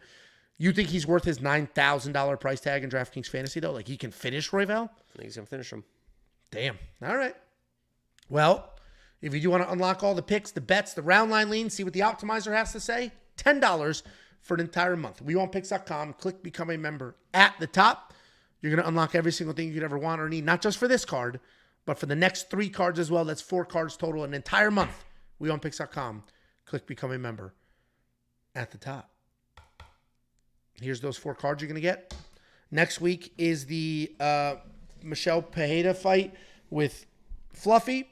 Then you're going to get UFC 308. Then you get UFC 308. And then after that, you're going to get the Edmonton card with Brandon Moreno and the return of Amir Albazi. And for premium, you're going to get the data analyzer, the line movement tracker, the prop hunter, the DraftKings optimizer, and Artem, who just picked a literal perfect Contender Series card.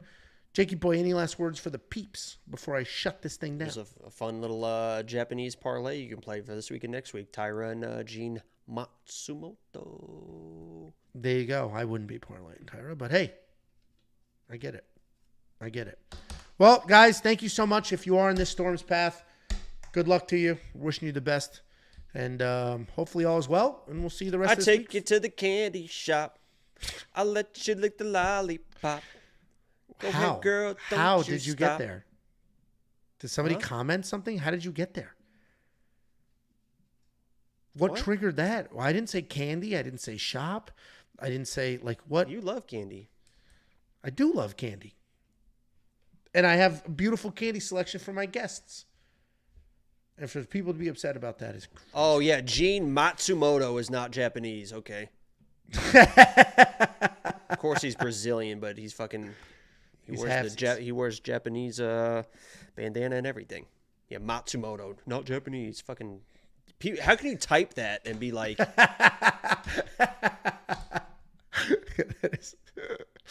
All right. You're typing out Matsumoto, not Japanese. Okay. All right. We'll see you guys.